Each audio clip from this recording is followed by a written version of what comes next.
In a universe where prosperity and abundance are within everyone's reach, Charles Fillmore takes us on a journey to understand the metaphysical principles underlying the creation of wealth and well-being in our lives. In this inspiring book, Fillmore invites us to explore the power of our thoughts and beliefs in manifesting prosperity. He guides us through a journey of self-exploration, where we discover how our preconceived ideas about money and success may be limiting our potential to achieve fulfillment in all areas of our existence. With a unique blend of spiritual wisdom and practicality, prosperity challenges us to question our ingrained beliefs and adopt a mindset of abundance that allows us to create the life we truly desire. Through exercises and reflections, Fillmore shows us how to align our minds and hearts with the universal principles of prosperity, allowing wealth to flow into our lives in all its forms. Whether you're looking to transform your relationship with money, unlock your creative potential, or simply live a more fulfilling and satisfying life, prosperity provides you with the tools and inspiration needed to manifest your greatest dreams. Join us on this journey towards true prosperity and discover how you can transform your life from the inside out. Dive into the chapters of this transformative book and learn to live in harmony with the abundant flow of the universe. Get ready to challenge your preconceived ideas, be inspired, and, above all, prepare your mind and heart to prosper. Prosperity, Volume 1 by Charles Fillmore. Foreword. It is perfectly logical to assume that a wise and competent Creator would provide for the needs of His creatures in their various stages of growth. The supply would be given as required and as the necessary effort for its appropriation was made by the creature. Temporal needs would be met by temporal things, mental needs by things of like character, and spiritual needs by spiritual elements. For simplification of distribution, all would be composed of one primal spiritual substance, which under proper direction could be transformed into all products at the will of the operator. This is a crude yet true illustration of the underlying principles on which the human family is supplied on this earth. The Father has provided a universal seed substance that responds with magical power to the active mind of man. Faith in the increasing capacity of this seed substance, whether wrapped in visible husks or latent in invisible electrical units, always rewards man with the fruits of his labor. The farmer may seem to get his supply from the seeds he plants, but he would never plant a seed unless he had faith in its innate capacity to increase, and that seed would never multiply without the quickening life of spirit. Thus we see that all increase of substance depends on the quickening life of spirit, and this fact gives us the key to mental processes that when used spiritually will greatly increase, and at the same time simplify our appropriation of that inexhaustible substance which creative mind has so generously provided. In the following lessons we have attempted to explain man's lawful appropriation of the supplies spiritually and electrically provided by God. When we understand and adjust our mind to the realm, or kingdom where these rich ideas and their electrical thought forms exist, we shall experience in our temporal affairs what is called prosperity. We said, their electrical thought forms. Let us explain that all creative processes involve a realm of ideas, and a realm of patterns or expressions of those ideas. The patterns arrest or bottle up the free electric units that sustain the visible thing. Thus creation is in its processes a trinity, and back of the visible universe are both the original creative idea and the cosmic rays that crystallize into earthly things. When we understand this trinity in its various activities, we shall be able to reconcile the discoveries of modern science with the fundamentals of religion. Modern science teaches us that space is heavily charged, with energies that would transform the earth if they could be controlled. Sir Oliver Lodge says that a single cubic inch of the ether contains energy enough to run a 40-horsepower engine 40 million years. The divergence of opinion among physicists as to the reality of the ether does not nullify the existence in space of tremendous potentialities. Sir Arthur Eddington says that about half the leading physicists assert that the ether exists and the other half deny its existence, but, in his words, both parties mean exactly the same thing, and are divided only by words. Spiritual understanding says that the ether exists as an emanation of mind, and should not be confused in its limitations with matter. Mathematical measurements applied to the ether work it out of existence, because its reality is in the mind that conceived it, and its being is governed and sustained by ideas, and ideas have no physical dimensions. So the ether will have existence and deposit matter only so long as mind has use for it. When infinite mind has completed the cycles of creation, both the invisible and the visible universes will be rolled up as a scroll and disappear, and only mind remain. And all the host of heaven shall be dissolved, and the heavens shall be rolled together as a scroll, and all their host shall fade away. It adds greatly to the stability of a Christian's faith to know that Jesus anticipated the discoveries of modern science of the existence of that kingdom called the ether. He named it the kingdom of the heavens, and his illustrations of its possibilities are unsurpassed. He did not say it was a place the good would inherit after death, but an estate we could have here and now. It is your Father's good pleasure to give you the kingdom. Jesus taught that we can incorporate life-giving rays into our mind, body, and affairs through faith. Where physicists merely describe the mechanical presence of life as energy, Jesus taught man how by the exercise of his mind he can make that life obey him. Instead of a universe of blind mechanical forces, Jesus showed the universe to be persuaded and directed by intelligence. What we need to realize above all else is that God has provided for the most minute needs of our daily life, and that if we lack anything it is because we have not used our mind in making the right contact with the supermind and the cosmic ray that automatically flows from it. Chapter 1: Spiritual Substance, the Fundamental Basis of the Universe. Divine Mind is the one and only reality. When we incorporate the ideas that form this mind into our mind and persevere in those ideas, a mighty strength wells up within us. Then we have a foundation for the spiritual body, the body not made with hands, eternal in the heavens.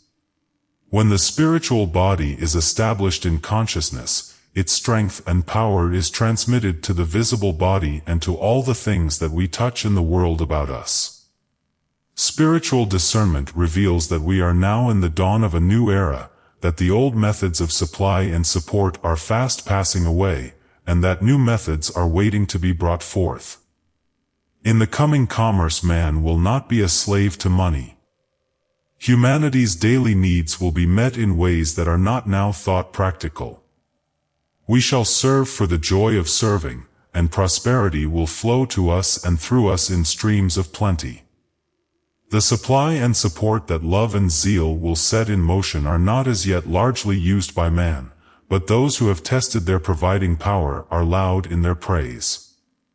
The dynamic power of the supermind in man has been sporadically displayed by men and women of every nation. It is usually connected with some religious rite in which mystery and priestly authority prevail. The so-called common herd are kept in darkness with respect to the source of the superhuman power of occult adepts and holy men.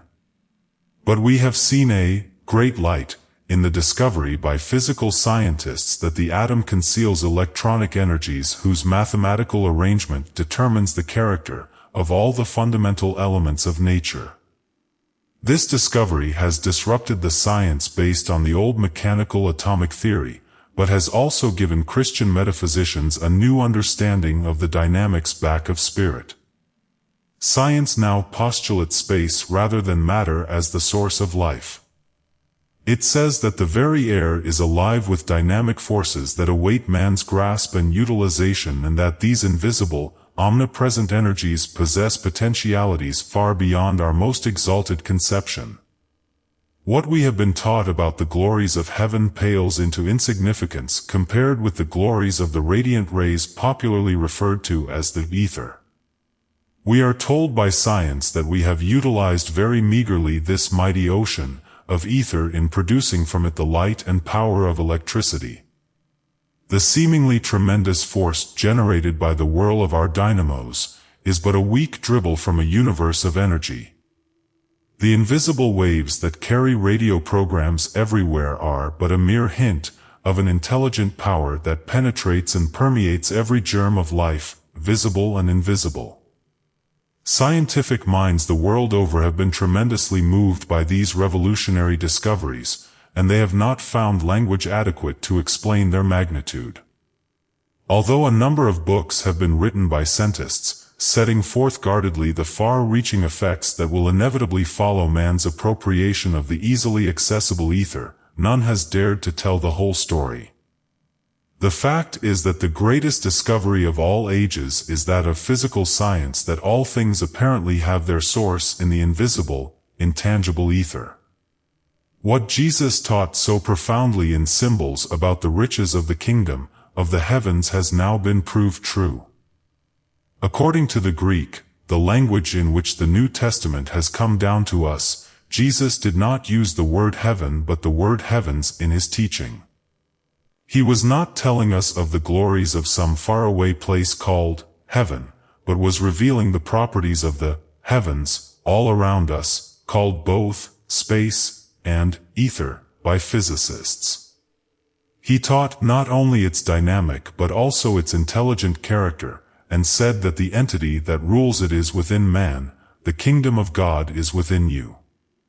He not only described this kingdom of the heavens in numerous parables but made its attainment by man the greatest object of human existence.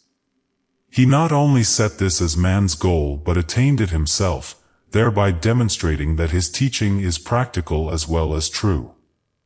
The scientists tell us that the ether is charged with electricity, magnetism, light rays, X-rays, cosmic rays, and other dynamic radiations, that it is the source of all life, light, heat, energy, gravitation, attraction, repulsion, in short, that it is the interpenetrating essence of everything that exists on the earth. In other words, science gives to the ether all the attractions of heaven without directly saying so. Jesus epitomized the subject when he told his followers that it was the kingdom from which God clothed and fed all his children. Seek ye first his kingdom, and his righteousness, and all these things shall be added unto you. Science says that the electrical particles that break into light in our Earth's atmosphere are also a source of all substance and matter. Jesus said that he was the substance and bread that came from the heavens. When will our civilization begin really to appropriate and use this mighty ocean of substance and life spiritually as well as physically? This inexhaustible mind substance is available at all times and in all places to those who have learned to lay hold of it in consciousness. The simplest, shortest, and most direct way of doing this was explained when Jesus said, "Whosoever shall not doubt in his heart, but shall believe that what he saith cometh to pass, he shall have it." When we know that certain potent ideas exist in the invisible mind expressions, named by science both ether and space, and that we have been provided with the mind to lay hold of them, it is easy to put the law into action through thought and word and deed. There is a tide in the affairs of men, which, taken at the flood, leads on to fortune, said Shakespeare. That flood tide awaits us in the cosmic spaces, the paradise of God. The spiritual substance from which comes all visible wealth is never depleted. It is right with you all the time and responds to your faith in it and your demands on it. It is not affected by our ignorant talk of hard times, though we are affected because our thoughts and words govern our demonstration. The unfailing resource is always ready to give. It has no choice in the matter, it must give, for that is its nature. Pour your living words of faith into the omnipresent substance, and you will be prospered though all the banks in the world close their doors. Turn the great energy of your thinking toward plenty ideas, and you will have plenty regardless of what men about you are saying or doing. God is substance, but if by this statement we mean that God is matter, a thing of time or condition, then we should say that God is substanceless. God is not confined to that form of substance which we term matter. God is the intangible essence of that which man has formed into and named matter. Matter is a mental limitation of that divine substance whose vital and inherent character is manifest in all life expression. God's substance may be conceived as God energy or spirit light, and God said, "Let there be light," and there was light. This is in harmony with the conclusions of some of the most advanced physicists. Sir James Jeans says, in The Mysterious Universe, the tendency of modern physics is to resolve the whole material universe into waves, and nothing but waves. These waves are of two kinds: bottled-up waves, which we call matter, and unbottled waves, which we call radiation, or light. The process of annihilation of matter is merely unbottling imprisoned wave energy, and setting it free to travel through space. Spirit is not matter. Spirit is not person. In order to perceive the essence of being, we must drop from our mind all thought that God is in any way circumscribed or has any of the limitations that we associate with things or persons having form or shape. Thou shalt not make unto thee a graven image, nor any likeness of anything that is in heaven above, or that is in the earth beneath. God is substance, not matter, because matter is formed, while God is the formless. God's substance lies back of matter and form. It is the basis of all form, yet does not enter into any form as a finality.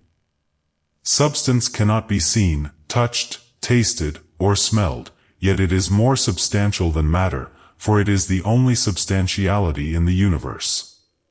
Its nature is to substand, or stand under, or behind matter as its support and only reality. Job says, "The Almighty shall be thy defense, and thou shalt have plenty of silver." This refers to universal substance, for silver and gold are manifestations of an everywhere present substance and are used as symbols for it. Lew Wallace, in Ben-Hur, refers to the kingdom as beaten gold.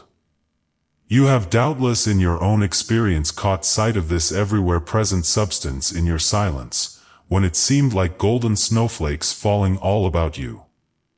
This was the first manifestation from the overflow of the universal substance in your consciousness. Substance is first given form in the mind, and as it becomes manifest it goes through a threefold activity. In laying hold of substance in the mind and bringing it into manifestation, we play a most important part. We do it according to our decree. Thou shalt decree a thing, and it shall be established unto thee. We are always decreeing, sometimes consciously, often unconsciously, and with every thought and word we are increasing or diminishing the threefold activity of substance. The resulting manifestation conforms to our thought, as he thinketh within himself, so is he. There is no scarcity of the air you breathe. There is plenty of air, all you will ever need, but if you close your lungs and refuse to breathe, you will not get it and may suffocate for lack of air. When you recognize the presence of abundance of air and open your lungs to breathe it deeply, you get a larger inspiration. This is exactly what you should do with your mind in regard to substance. There is an all-sufficiency of all things, just as there is an all-sufficiency of air. The only lack is our own lack of appropriation. We must seek the kingdom of God and appropriate it aright before things will be added to us in fullness. There is a kingdom of abundance of all things, and it may be found by those who seek it and are willing to comply with its laws. Jesus said that it is hard for a rich man to enter into the kingdom of heaven. This does not mean that it is hard because of his wealth, for the poor man gets in no faster and no easier. It is not money but the thoughts men hold about money, its source, its ownership, and its use, that keep them out of the kingdom. Men's thoughts about money are like their thoughts about all possessions. They believe that things coming out of the earth are theirs to claim and control as individual property, and may be hoarded away and depended on, regardless of how much other men may be in need of them. The same belief is prevalent among both rich and poor, and even if the two classes were suddenly to change places, the inequalities of wealth would not be remedied. Only a fundamental change in the thoughts of wealth could do that.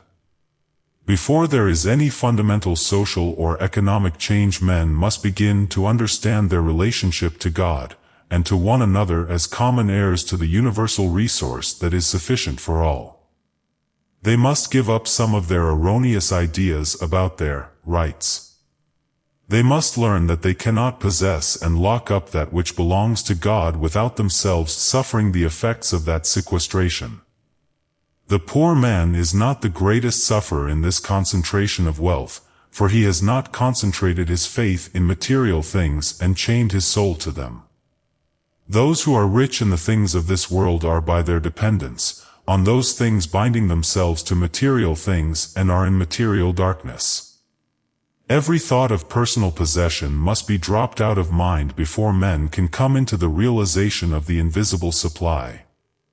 They cannot possess money, houses, or land selfishly, because they cannot possess the universal ideas for which these symbols stand. No man can possess any idea as his own permanently. He may possess its material symbol for a little time on the plane of phenomena, but it is such riches that moth and rust consume, and where thieves break through and steal. Men possess as valuables their education, trade, ability, or intellectual talent. Ministers of the gospel possess scholarship or eloquence, and take pride in these spiritual possessions. Yet even these are burdens that must be unloaded before they may enter the kingdom of the heavens. The saint who is puffed up with his saintly goodness must unload his vanity before he gets in. Whoever is ambitious to do good, to excel his fellow men in righteousness, must lose his ambition and desire before he beholds the face of the all-providing Father. The realm of causes may be compared to steam in a glass boiler. If the glass is clear, one may look right at it and see nothing at all. Yet when an escape valve is touched, the steam rushes out, condenses, and becomes visible. But in this process it has also lost its power. Substance exists in a realm of ideas and is powerful, when handled by one who is familiar with its characteristics. The ignorant open the valves of the mind, and let ideas flow out into a realm with which they have nothing in common. The powerful ideas of substance are condensed into thoughts of time and space, which ignorance conceives as being necessary to their fruition. Thus their power is lost, and a weary round of seed time and harvest is inaugurated to fulfill the demands of the world.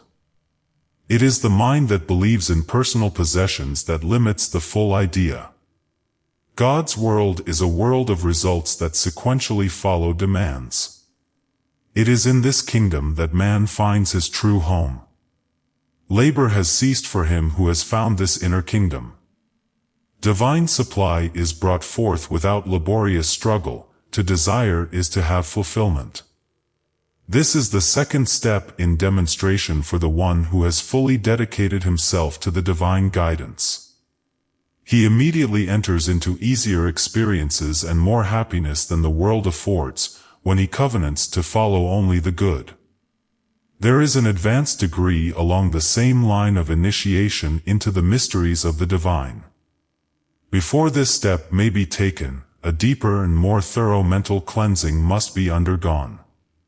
A higher set of faculties is then awakened within the body, and new avenues of expression are opened for the powers of the spirit, not only in the body but also in the affairs of the individual. As he proceeds to exercise these faculties, he may find some of them clogged by the crystals of dead thought that some selfish ideas have deposited, which makes him go through a fresh cleansing. If he is obedient to the Spirit and willing to follow without cavil or protest, the way is easy for him. If however he questions and argues, as did Job, he will meet many obstructions and his journey will be long and tedious. Again, he who seeks the kingdom of substance for the sake of the loaves and fishes he may get out of it will surely be disappointed in the end. He may get the loaves and fishes, that is quite possible, but if there remains in his soul any desire to use them for selfish ends, the ultimate result will be disastrous. Many people are seeking the aid of spirit to heal them of their physical ills. They have no desire for the higher life, but having found their lusts and passions curtailed by physical infirmities, they want these erased in order that they may continue in their fleshly way. It is the experience of all who have dealt with spirit that it is a vigorous bodily stimulant. It restores the vitality of the body until it is even more sensitive to pleasure or pain than it was before the spiritual quickening.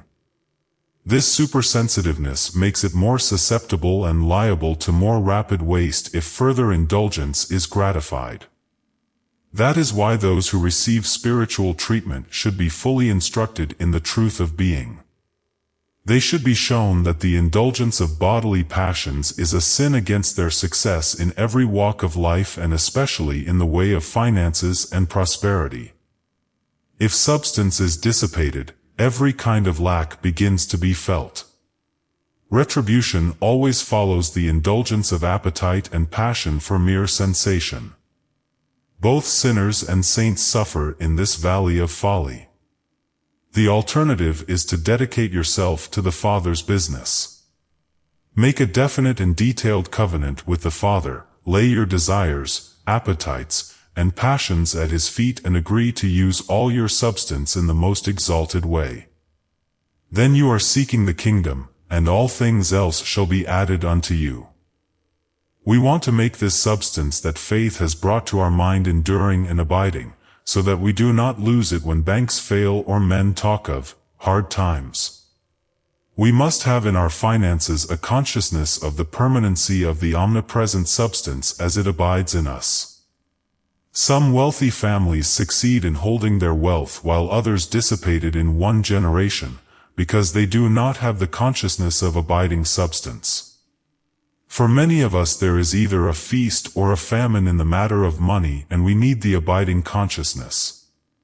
There is no reason why we should not have a continuous even flow of substance both in income and outgo. If we have freely received, we must also freely give and keep substance going, confident in our understanding that our supply is unlimited and that it is always right at hand in the omnipresent mind of God. In this understanding we can stand the slings and arrows of outrageous fortune, depressions, losses, and financial failures and still see God as abundant substance waiting to come into manifestation. That is what Paul meant by taking up the whole armor of God that ye may be able to withstand in the evil day. The substance that has in the past been manifest in our affairs is still here. It is the same substance and it cannot be taken away. Even though there seems to be material lack, there is plenty of substance for all. We are standing in the very midst of it. Like the fish we might ask, where is the water, when we live and move and have our being in it? It is in the water, in the air everywhere, abounding, glorious spiritual substance. Take that thought and hold it. Refuse to be shaken from your spiritual stand in the very midst of God's prosperity and plenty, and supply will begin to come forth from the ether and plenty will become more and more manifest in your affairs. Jesus was so charged with spiritual substance that, when the woman touched his garment, the healing virtue went out from it and she was healed. There were thousands of people in the crowd, but only the woman who had faith in that substance got it. It was already established in her consciousness, and she knew that her needs would be met if she could make the contact. In this there is a lesson for us. We know that strength is manifest everywhere, for we see it in the mechanical world. A great locomotive starts from the depot, moving slowly at first, but when it gains momentum it speeds down the track like a streak. Thus it is with spiritual strength. Beginning sometimes with a very small thought, it takes on momentum and eventually becomes a powerful idea. Every one of us can strengthen his hold on the thought of divine substance until it becomes a powerful idea, filling the consciousness and manifesting itself as plenty in all our affairs. As you lay hold of substance with your mind, make it permanent and enduring. Realize your oneness with it. You are unified with the one living substance, which is God, your all-sufficiency. From this substance you were created, in it you live and move and have your being, by it you are fed and prospered. The spiritual substance is steadfast and immovable, enduring. It does not fluctuate with market reports. It does not decrease in hard times, nor increase in good times. It cannot be hoarded away to cause a deficiency in supply and a higher price. It cannot be exhausted in doles to meet the needs of privation. It is ever the same, constant, abundant, freely circulating and available. The spiritual substance is a living thing, not an inanimate accumulation of bread that does not satisfy hunger nor water that fails to quench thirst. It is living bread and living water, and he that feeds on God's substance shall never hunger and never thirst. The substance is an abiding thing, not a bank deposit that can be withdrawn nor a fortune that can be lost. It is an unfailing principle that is as sure in its workings as the laws of mathematics. Man can no more be separated from his supply of substance than life can be separated from its source. As God permeates the universe and life permeates every cell of the body, so does substance flow freely through man, free from all limit or qualification. In the new era that is even now at its dawn we shall have a spirit of prosperity. This principle of the universal substance will be known and acted on, and there will be no place for lack. Supply will be more equalized. There will not be millions of bushels of wheat stored in musty warehouses while people go hungry. There will be no overproduction or underconsumption or other inequalities of supply, for God's substance will be recognized and used by all people. Men will not pile up fortunes one day and lose them the next, for they will no longer fear the integrity of their neighbors nor try to keep their neighbor's share from him. Is this an impractical utopia? The answer depends on you. Just as soon as you individually recognize the omnipresent substance and put your faith in it, you can look for others around you to do the same. A little leaven leaveneth the whole lump, and even one life that bears witness to the truth of the prosperity law will quicken the consciousness of the whole community.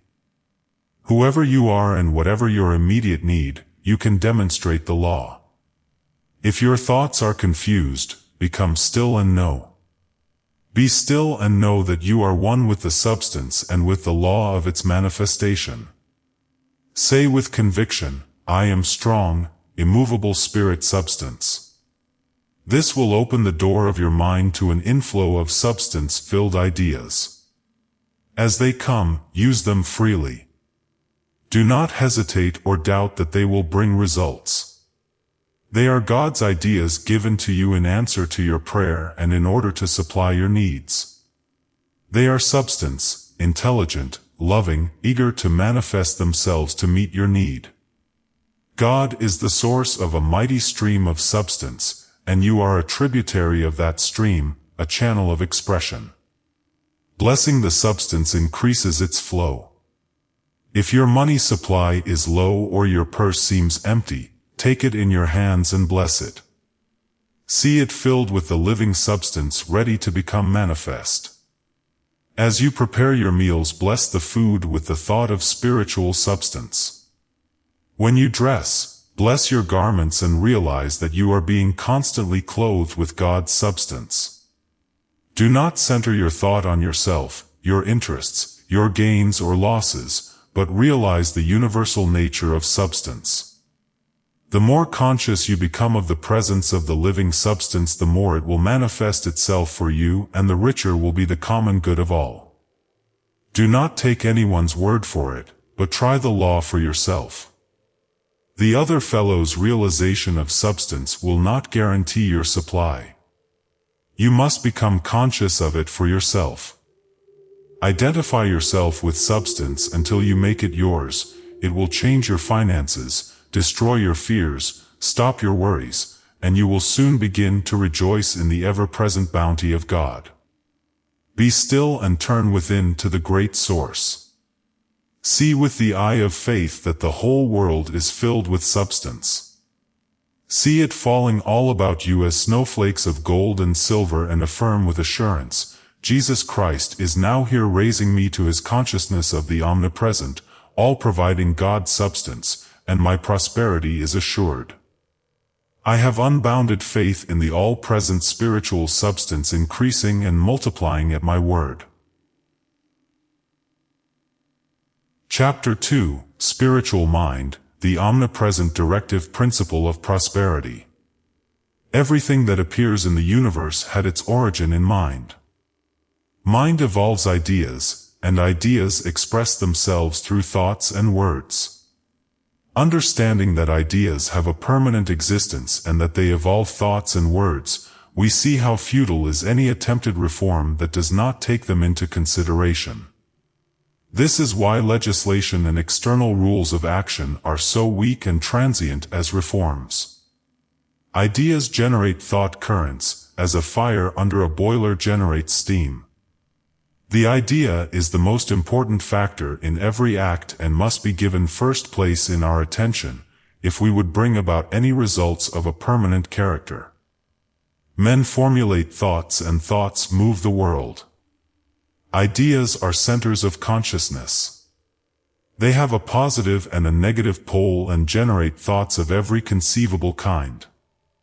Hence a man's body, health, intelligence, finances, in fact everything about him, are derived from the ideas to which he gives his attention. Man has never had a desire that could not somewhere, in the providence of God, be fulfilled. If this were not true, the universe would be weak at its most vital point. Desire is the onward impulse of the ever-evolving soul. It builds from within outward, and carries its fulfillment with it as a necessary corollary. All is mind. Then the things that appear must be expressions of mind. Thus mind is reality, and it also appears as phenomena. The isness of mind is but one side of it. Being is not limited to the level of isness, it has all possibilities, including that of breaking forth from its inherencies into the realm of appearances. Mind has these two sides, being and appearance, the visible and the invisible. To say that mind is all and yet deny that things do appear to have any place in the allness is to state but half the truth. An idea is capable of statement as a proposition. The statement is made in response to a desire to know experimentally whether the proposition is capable of proof. A number of elements are involved in the statement of a proposition that are not integral parts of the proposition itself but necessary to its working out. In the simplest mathematical problem, processes are used that are not preserved after the problem is solved yet that are necessary to its solution. The figures by the use of which we arrived at the solution are immediately forgotten, but they could not be dispensed with, and it is to them we owe the outcome. The exact outcome of each step in the solution is a matter of experiment. The intermediate steps may be changed or retracted many times, but ultimately the problem is solved and the fulfillment of the desired result attained. If this is true of the simplest problem in arithmetic, it is equally true of the creation of the universe. As above, so below. Here is where many who have caught sight of the perfection and wholeness of the ideal fail to demonstrate. They deny the appearance because it does not express perfection in its wholeness. The student in the depths of a mathematical problem who should judge, thus would erase all his figures because the answer was not at once apparent, though he may have already completed a good part of the process leading up to the desired answer. We would not say that a farmer is wise who cuts down his corn in the tassel because it does not show the ripened ears. Do not jump to conclusions. Study a situation carefully in its various aspects before you decide. Consider both sides, the visible and the invisible, the within and the without. The very fact that you have an ideal condition or world in your mind carries with it the possibility of its fulfillment in expression. Being cannot shirk expression. To think is to express yourself, and you are constantly thinking. You may deny that the things of the outer world have existence, yet as long as you live in contact with them you are recognizing them. When you affirm being and deny the expression of being, you are a house divided against itself. We have all wondered why we do not understand more truth than we do, or why it is necessary to understand at all, since God is all-wise and all-present. Understanding is one of the essential parts of your I am identity. Man is a focal point in God consciousness and expresses God. Therefore he must understand the processes that bring about that expression. Infinite mind is here with all its ideas as a resource for man, and what we are or become is the result of our efforts to accumulate in our own consciousness all the attributes of infinite mind. We have learned that we can accumulate ideas of power, strength, life, love, and plenty. How should we use these ideas or bring them into outer expression without understanding? Where shall we get this understanding save from the source of all ideas, the one mind? But if any of you lacketh wisdom, let him ask of God, who giveth to all liberally and upbraideth not, and it shall be given him. In following the principles of mathematics we use rules. There is a rule of addition that we must observe when we add, other rules that must be followed when we subtract or multiply. The ideas of divine mind can only be expressed when we follow the rules or laws of mind, and these rules require understanding if we would follow them intelligently and achieve results. Man is given all power and authority over all the ideas of infinite mind, and the idea of wisdom is one of them. Closely associated with the idea of wisdom in divine mind is the idea of love. These ideas are the positive and the negative pole of the creative principle. Male and female created he them. The ideas of God-mind are expressed through the conjunction of wisdom and love. God commanded that these two ideas should be fruitful and multiply and replenish the whole earth with thoughts in expression. We have access to the divine realm from which all thoughts are projected into the world. We are constantly taking ideas from the spiritual world and forming them into our own conception of the things we desire. Sometimes the finished product does not satisfy or please us. That is because we have taken the idea away from its true parents, wisdom and love, and let it grow to maturity in an atmosphere of error and ignorance. In the matter of money or riches we have taken the idea of pure substance from the spiritual realm, then have forgotten the substance idea and tried to work it out in a material atmosphere of thought. It was a wonderful idea, but when we took it away from its spiritual parents' wisdom and love, it became an unruly and disappointing child. Even if without love and understanding of substance you accumulate gold and silver, your store will not be stable or permanent. It will fluctuate and cause you worry and grief. There are many people who don't know the value of a dollar, with whom money comes and goes, who are rich today and poor tomorrow. They have no understanding of the substance that is the underlying reality of all wealth. To have adequate supply at all times, an even flow that is never enough to become a burden yet always enough to meet every demand, we must make union with the spirit that knows how to handle ideas as substance. Men have the idea that material substance is limited, and they engage in competition trying to grab one another's money. Divine mind has ideas of substance as unlimited and everywhere present, equally available to all. Since man's work is to express substance ideas in material form, we must find a way to connect ideas of substance with ideas of material expression, to adjust the ideas of man's mind with the ideas of divine mind. This is accomplished by faith through prayer. That part of the Lord's Prayer which reads, "Give us this day our daily bread," is more correctly translated, "Give us today the substance of tomorrow's bread." By prayer we accumulate in our mind ideas of God as the substance of our supply and support. There is no lack of this substance in infinite mind. Regardless of how much God gives, there is always an abundance left. God does not give us material things, but mind substance, not money but ideas, ideas that set spiritual forces in motion so that things begin to come to us by the application of the law. It may be that you solve your financial problem in your dreams. Men often think over their problems just before going to sleep, and get a solution in their dreams or immediately upon awakening. This is because their minds were so active on the intellectual plane that they could not make contact with the silent inner plane where ideas work. When the conscious mind is stilled and one makes contact with the superconsciousness, it begins to show us how our affairs will work out or how we can help to bring about the desired prosperity. This is the law of mind. The principle is within each one of us, but we must be spiritually quickened in life and in understanding before we can successfully work in accord with it. However, we must not discount the understanding of the natural man. The mind in us that reasons and looks to the physical side of things has also the ability to look within. It is the door through which divine ideas must come.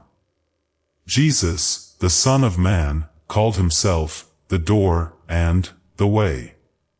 It is the divine plan that all expression or demonstration shall come through this gateway of man's mind. But above all this are the ideas that exist in the primal state of being, and this is the truth of which we must become conscious. We must become aware of the source of our substance. Then we can diminish or increase the appearance of our supply or our finances, for their appearance depends entirely on our understanding and handling of the ideas of substance. The time is coming when we shall not have to work for things, for our physical needs in the way of food and clothing, because they will come to us through the accumulation of the right ideas in our mind. We will begin to understand that clothing represents one idea of substance, food another, and that every manifest thing is representative of an idea. In the second chapter of Genesis, this living substance is called dust of the ground in the Hebrew, and Adam was formed from it. We find that the elemental substance is in our body. The kingdom of the heavens or the kingdom of God is within man. It is a kingdom of substance and of mind. This mind interpenetrates our mind, and our mind interpenetrates and pervades our body. Its substance pervades every atom of our body. Are you giving it your attention, or do you still look to outer sources for supply? Are you meditating and praying for an understanding of this omnipresent substance? If you are, it will come, and it will demonstrate prosperity for you. When it does, you are secure, for nothing can take that true prosperity from you. It is the law that does not and cannot fail to operate when once set in operation in the right way. This law of prosperity has been proved time and time again. All men who have prospered have used the law, for there is no other way. Perhaps they were not conscious of following definite spiritual methods, yet they have in some way set the law in operation and reaped the benefit of its unfailing action. Others have had to struggle to accomplish the same things. Remember that Elijah had to keep praying and affirming for a long time before he demonstrated the rain. He sent his servant out the first time, and there was no sign of a cloud. He prayed and sent him out again and again with the same result, but at last, after repeated efforts, the servant said he saw a little cloud. Then Elijah told them to prepare for rain, and the rain came. This shows a continuity of effort that is sometimes necessary. If your prosperity does not become manifest as soon as you pray and affirm God as your substance, your supply, and your support, refuse to give up. Show your faith by keeping up the work. You have plenty of scripture to back you up. Jesus taught it from the beginning to the end of his ministry and demonstrated it on many occasions. Many have done the same thing in his name. Jesus called the attention of his followers to the inner realm of mind, the kingdom of God's substance. He pointed out that the lilies of the field were gloriously clothed, even finer than Solomon in all his glory. We do not have to work laboriously in the outer to accomplish what the lily does so silently and beautifully. Most of us rush around trying to work out our problems for ourselves and in our own way, with one idea, one vision, the material thing we seek. We need to devote more time to silent meditation and, like the lilies of the field, simply be patient and grow into our demonstrations. We should remember always that these substance ideas with which we are working are eternal ideas that have always existed and will continue to exist, the same ideas that formed this planet in the first place and that sustain it now. A great German astronomer had worked the greater part of his life with a desire to know more about the stars. One night, quite suddenly and strangely enough, for he had given but little thought to the spiritual side of things, he broke right out into a prayer of thanksgiving because of the perfect order and harmony of the heavens. His prayer was, "O God, I am thinking thy thoughts after thee." The soul of this man had at that moment made the contact and union with infinite mind. But though this contact seemed to be made suddenly, it was the result of long study and the preparation of his mind and thought. Jesus expressed the same at one moment with God at the moment of his supreme miracle, the raising of Lazarus. His words were, "Father, I thank thee that thou heardest me.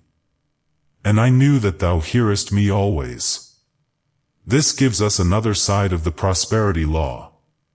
We open the way for great demonstrations by recognizing the presence and praising it, by thanking the Father for spiritual quickening. We quicken our life by affirming that we are alive with the life of Spirit, our intelligence by affirming our oneness with divine intelligence, and we quicken the indwelling, interpenetrating substance by recognizing and claiming it as our own. We should meditate in this understanding and give sincere thanks to the God of this omnipresent realm of ideas because we can think his thoughts after him. We can thank the Father that his thoughts are our thoughts and that our natural mind is illumined by Spirit. We can illumine our mind any time by affirming this thought, "I thank thee, Father, that I think thy thoughts after thee and that my understanding is illumined by Spirit." Spiritual thoughts are infinite in their potentiality, each one being measured by the life, intelligence, and substance with which it is expressed. The thought is brought into expression and activity by the word. Every word is a thought in activity, and when spoken it goes out as a vibratory force that is registered in the all-providing substance. The mightiest vibration is set up by speaking the name Jesus Christ. This is the name that is named, far above all rule and authority, the name above all names, holding in itself all power in heaven and in earth. It is the name that has power to mold the universal substance. It is at one with the Father-Mother substance, and when spoken it sets forces into activity that bring results. "Whatsoever ye shall ask of the Father in my name, he may give it to you. If ye shall ask anything in my name, that will I do." There could be nothing simpler, easier, or freer from conditions in demonstrating supply. Hitherto, before the name Jesus Christ was given to the world, have ye asked nothing in my name, ask, and ye shall receive, that your joy may be made full. The sayings of Jesus were of tremendous power because of his consciousness of God. They raised the God ideal far above what had ever before been conceived. These ideas so far transcended the thought plane of the people that even some of the disciples of Jesus would not accept them, and they walked no more with him. Until fairly recent times, most men have failed to grasp the lesson of the power of the spoken word expressing spiritual ideas. Jesus has never been taken literally, else men would have sought to overcome death by keeping his sayings. Few have taken his words in full faith, not only believing them but so saturating their minds with them that they become flesh of their flesh and bone of their bone, being incarnated in their very bodies, as Jesus intended. The secret of demonstration is to conceive what is true in being and to carry out the concept in thought, word, and act.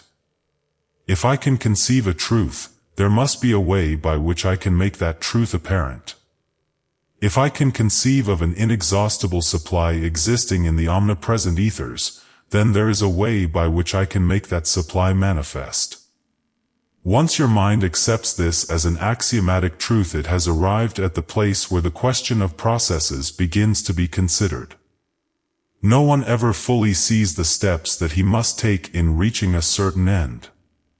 He may see in a general way that he must proceed from one point to another, but all the details are not definite unless he has gone over the same ground before.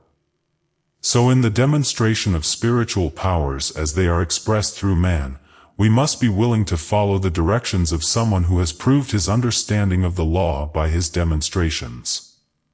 We all know intuitively that there is something wrong in a world where poverty prevails, and we would not knowingly create a world in which a condition of poverty exists. Lack of any kind is not possible in all God's universe.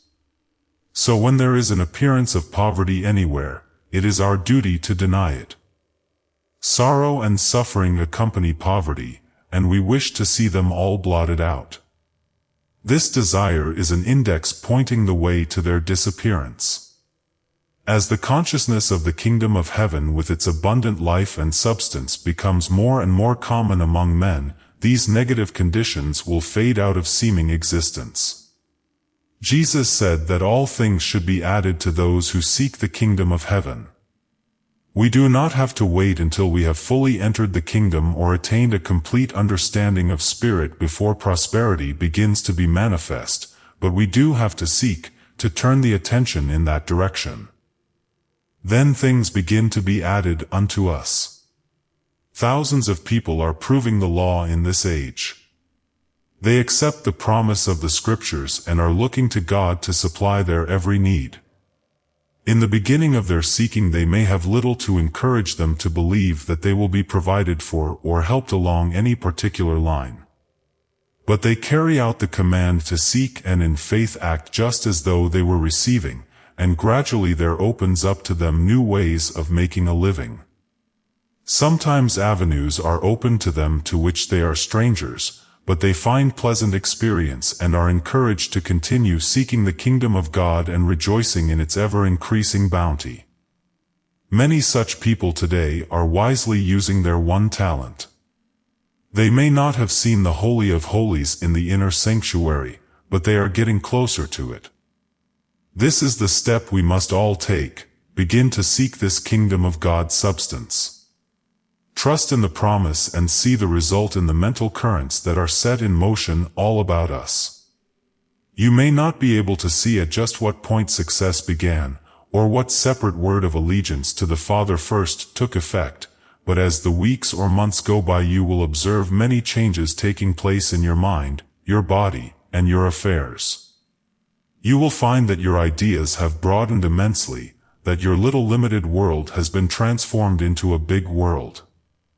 You will find your mind more alert and you will see clearly where you were in doubt before, because you have begun thinking about realities instead of appearances.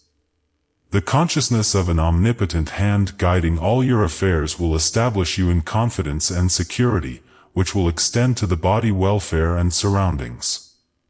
There will be a lessening or entire absence of prejudice and fault-finding in you.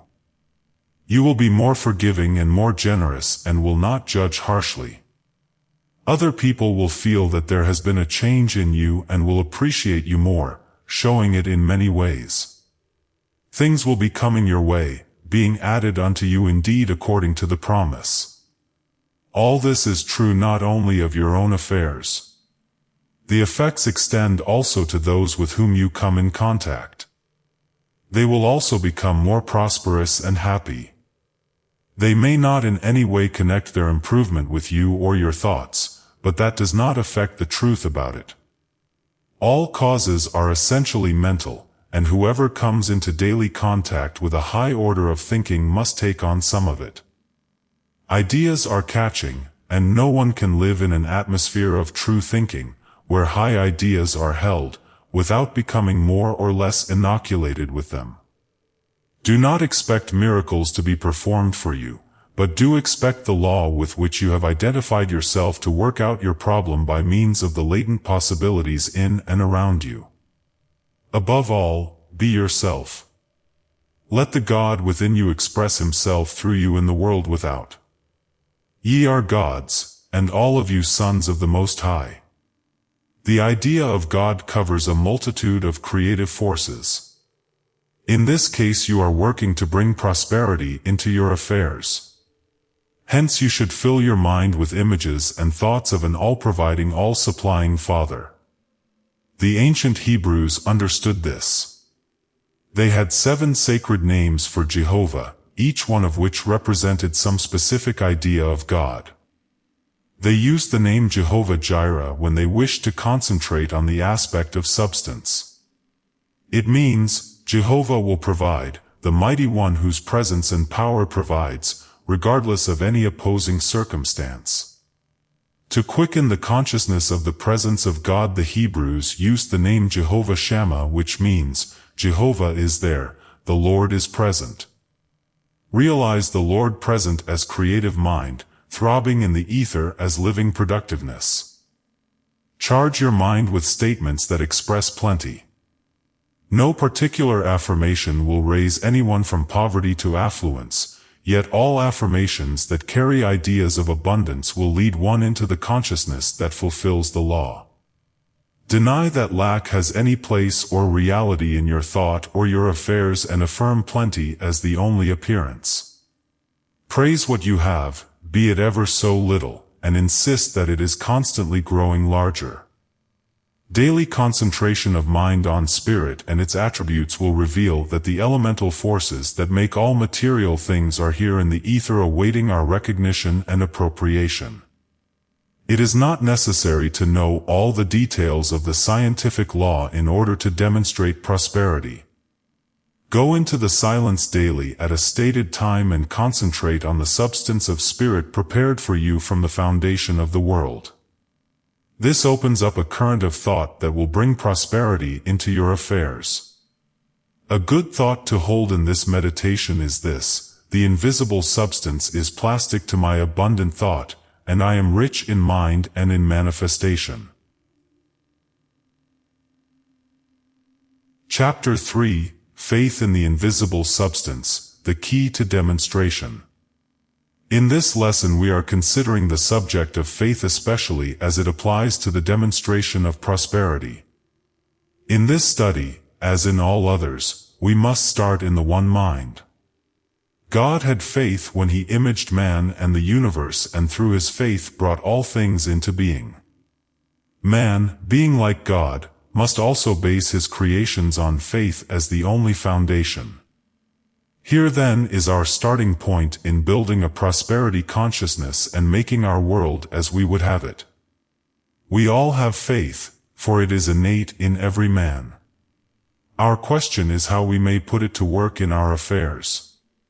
Jesus gave us our best understanding of faith when he described Peter as a rock, and asserted that his church, the ecclesia or called out ones, was to be built up with this rock or faith as its sure foundation. In this sense, faith represents substance, the underlying, basic principle of all manifestation. Now faith is assurance of things hoped for, a conviction of things not seen. It is quite possible to possess a reality that cannot be seen, touched, or comprehended by any of the outer senses. It is faith when we are fully conscious of things not seen, and have the assurance of things not yet manifest.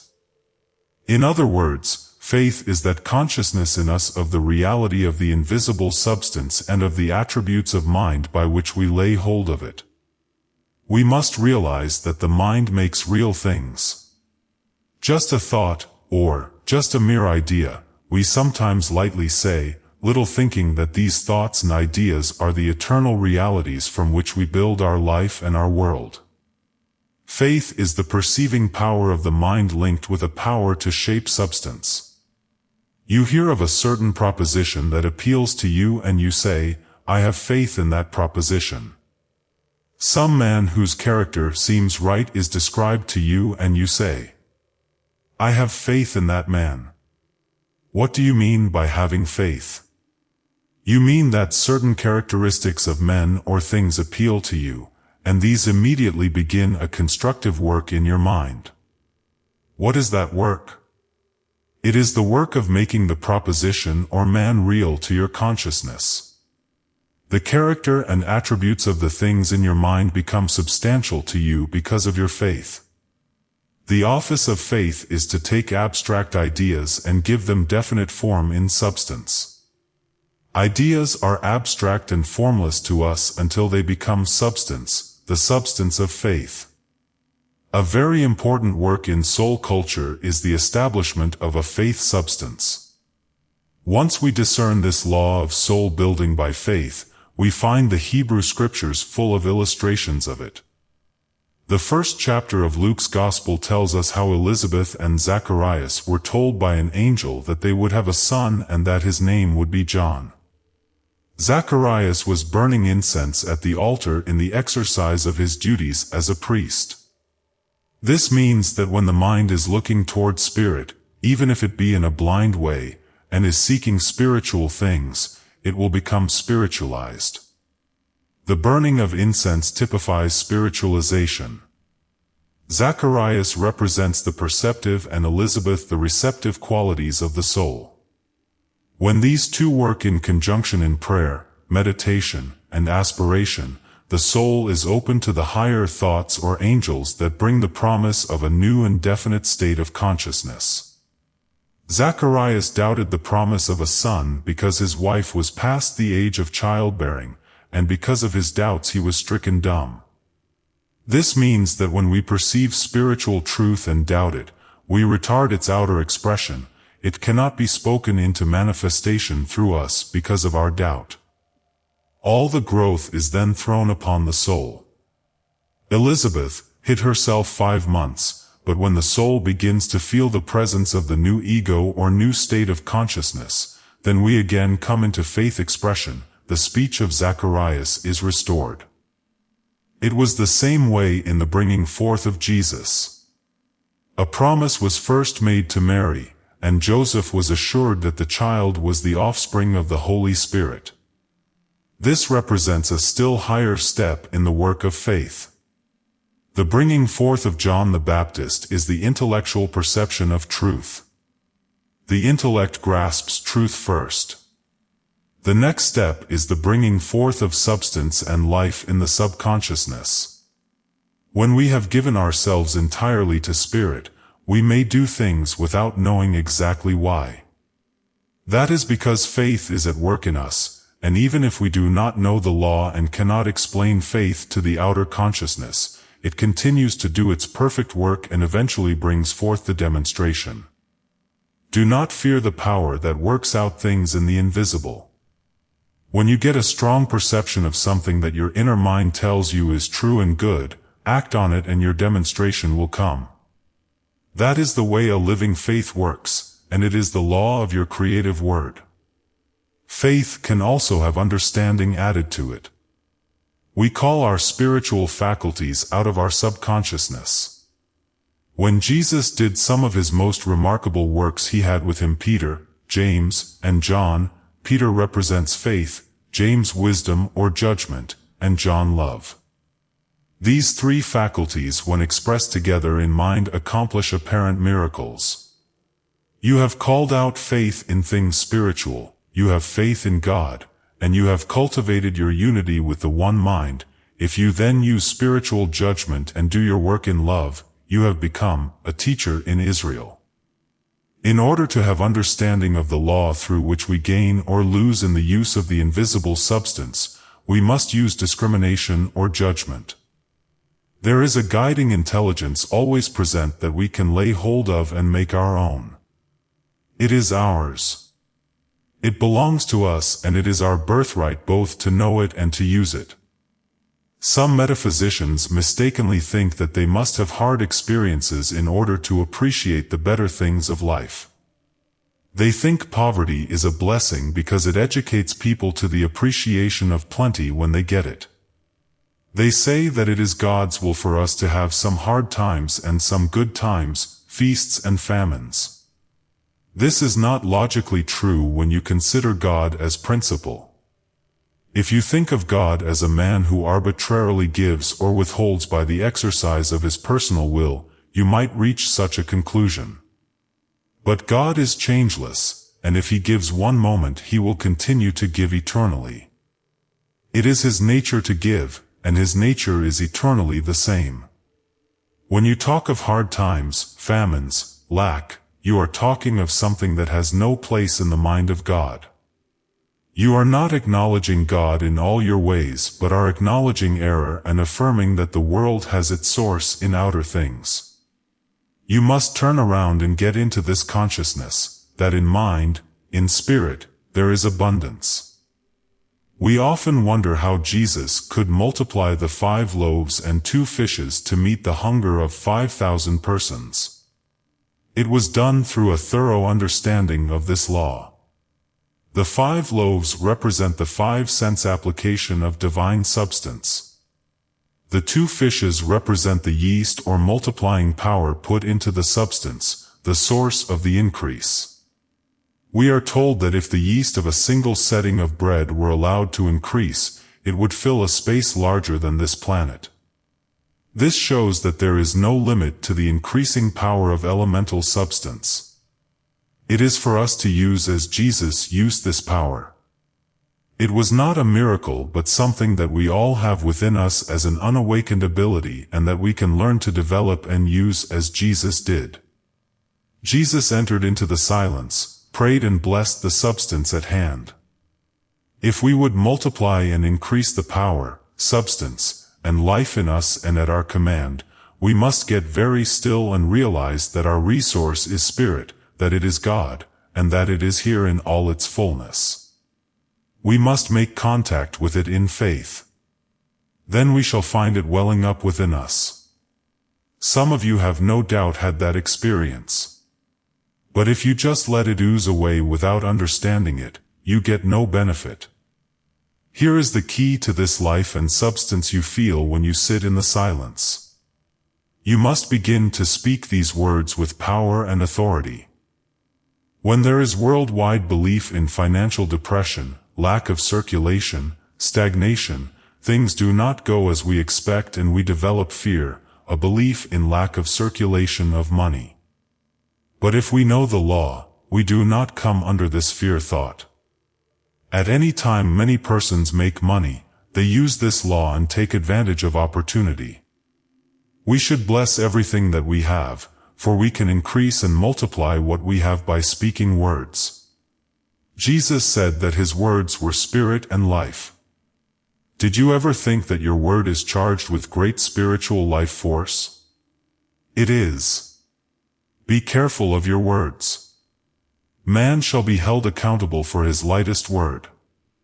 If you talk about substance in a negative way, your finances will be decreased, but if you talk about it in an appreciative, large way, you will be prospered.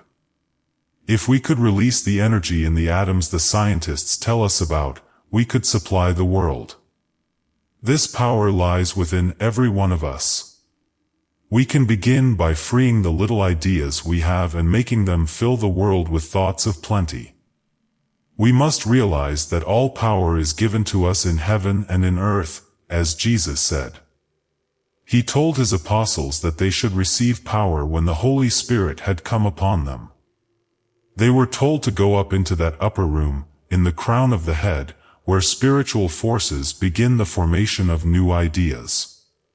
After you get into the spiritual consciousness and receive the quickening, speak the word with authority and power, concentrating the attention at the power center in the throat.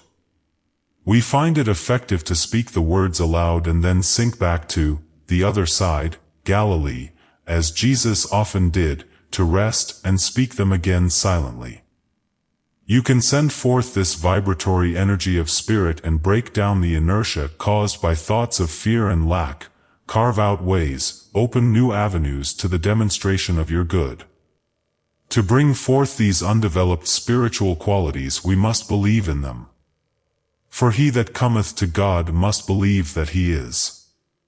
Lord, keep us from unbelief, from leaning on the things we see, from judging according to appearances. You can conjure up in your mind 1,000 imaginary things that will seem real to you. This shows that the mind creates by forming things according to its ideas. The world is awakening in a wonderful way to the truth about the creative power of the mind. Everywhere people are studying psychology or soul culture. The imagination builds things out of the one substance. If you will associate faith with it in its creative work, the things you make will be just as real as those that God makes. Whatever you make in mind and really put faith in will become substantial. Then you must be constantly on your guard as to what you believe, in order that you may bring what is for your good into manifestation. In what do you have faith? In outer things? If so, you are building shadows without substance, shadows that cease as soon as your supporting thought is withdrawn from them, forms that will pass away and leave you nothing. If you would demonstrate true prosperity, you must turn from things and, as Jesus told his disciples, have faith in God. Do not have faith in anything less than God, in anything other than the one mind, for when your faith is centered there, you are building for eternity. Mind and the ideas of mind will never pass away. There will never be an end to God. There will never be an end to truth, which God is. There will never be an end to substance, which God is. Build with the divine substance, cultivate faith in realities and lay up for yourselves treasures in heaven. The foundation of every work is an idea. Faith is that quality of mind which makes the idea stand out as real, not only to ourselves but to others. When others have faith in the thing you are doing, making, or selling, they see it as real and worthwhile. Then your success and your prosperity are assured. Only that exists in whose becoming really visible or valuable you have great faith. If you say and believe, I have faith in the substance of God working in and through me to increase and bring abundance into my world, your faith will start to work mightily in the mind substance and make you prosperous. Whatever you put into substance along with faith will work out in manifestation in your world. We have seen it done and we have proved the law too many times to have any doubt. The scriptures are filled with illustrations of this activity of bringing things to pass through faith in substance. The characters of whom we read in the scriptures represent ideas carrying forward their work in human souls. If we think that they existed only as people of thousands of years ago, we put our faith back thousands of years, instead of letting it work for us this minute in our everyday affairs of life. To demonstrate as Jesus did, we must put our faith in the one substance and say, I have faith in God. You demonstrate prosperity by an understanding of the prosperity law and by having faith in it, not by appealing to the sympathy of others, trying to get them to do something for you or give you something. Faithfulness and earnestness in the application of the prosperity law will assure you of success. Every good gift and every perfect gift is from above, coming down from the Father of lights, with whom can be no variation, neither shadow that is cast by turning. In all thy ways acknowledge him, and he will direct thy paths. Let us all know that just now we are in the very presence of creative mind, the mind that made the universe and everything in it. This mind is here and at work right now as much as it ever was or ever will be. When we fully realize this, we increase the activity of mind in us immeasurably. You must realize that God is spirit and that spirit is very real and powerful, and by far the most substantial thing in all the world. It may be hard for those who have become attached to material things to realize that there is an invisible real life and substance that is much more substantial and real than the material. The men of science tell us that the invisible forces have a power that is millions of times more real and substantial than all the material world. When we read statements about some of the recent discoveries of science, which everyone accepts and talks about, we are truly amazed. Such statements made by religionists would be called preposterous and unbelievable. Yet religion has been making the same statements in different ways for thousands of years. Now science is helping religion by proving them. In comparing substance and matter as regards their relative reality, one scientific writer says that matter is merely a crack in the universal substance. It is universal substance that man is handling all the time with his spiritual mind. Through your thoughts you deal with the wonderful spiritual substance, and it takes form in your consciousness according to your thought about it. That is why we must hold the thought of divine wisdom and understanding, so that we may use these creative mind powers righteously. We use them all the time either consciously or unconsciously, and we should use them to our advantage and blessing. Every time you say, "I am a little short of funds, I haven't as much money as I need," you are putting a limit on the substance in your own consciousness. Is that wisdom? You want a larger supply, not a limited supply of substance. Therefore it is important to watch your thoughts so that the larger supply may come through your mind and into your affairs. Say to yourself, "I am God's offspring, and I must think as God thinks. Therefore I cannot think of any lack or limitation." It is impossible that in this universal mind that fills everything there can be any such thing as absence. There is no lack of anything anywhere in reality. The only lack is the fear of lack in the mind of man. We do not need to overcome any lack, but we must overcome the fear of lack. This fear of lack led men to speculate in order to accumulate substance and have a lot of it stored up. This caused a still greater fear of lack in other men, and the situation grew worse and worse until it became generally believed that we must pile up the material symbols of substance for a possible lack in the future. We have tried that system and found that it fails us every time. We must learn to understand the divine law of supply and the original plan, which is that we have each day our daily bread. That is all we really want, just the amount of things we need for today's use, plus the absolute assurance that the supply for tomorrow's needs will be there when tomorrow comes. This assurance cannot be found in hoarding or piling up, as we have learned by experience. It can be had if we have faith and understand the truth about omnipresent, always available substance. Anything less than today's needs is not enough. Anything more than we need for today is a burden. Let us start with the fundamental proposition that there is plenty for you and for me, and that the substance is here all the time, supplying us with every needful thing, according to our thought and word. In the morning, immediately upon awakening, take a quiet meditative thought. A good foundation statement to hold in the silence is, "Let the words of my mouth and the meditation of my heart be acceptable in thy sight, O Jehovah, my rock, and my Redeemer." Think of the meaning of these words as you meditate on them. The words of your mouth and the thoughts of your heart are now and always molding the spiritual substance and bringing it into manifestation.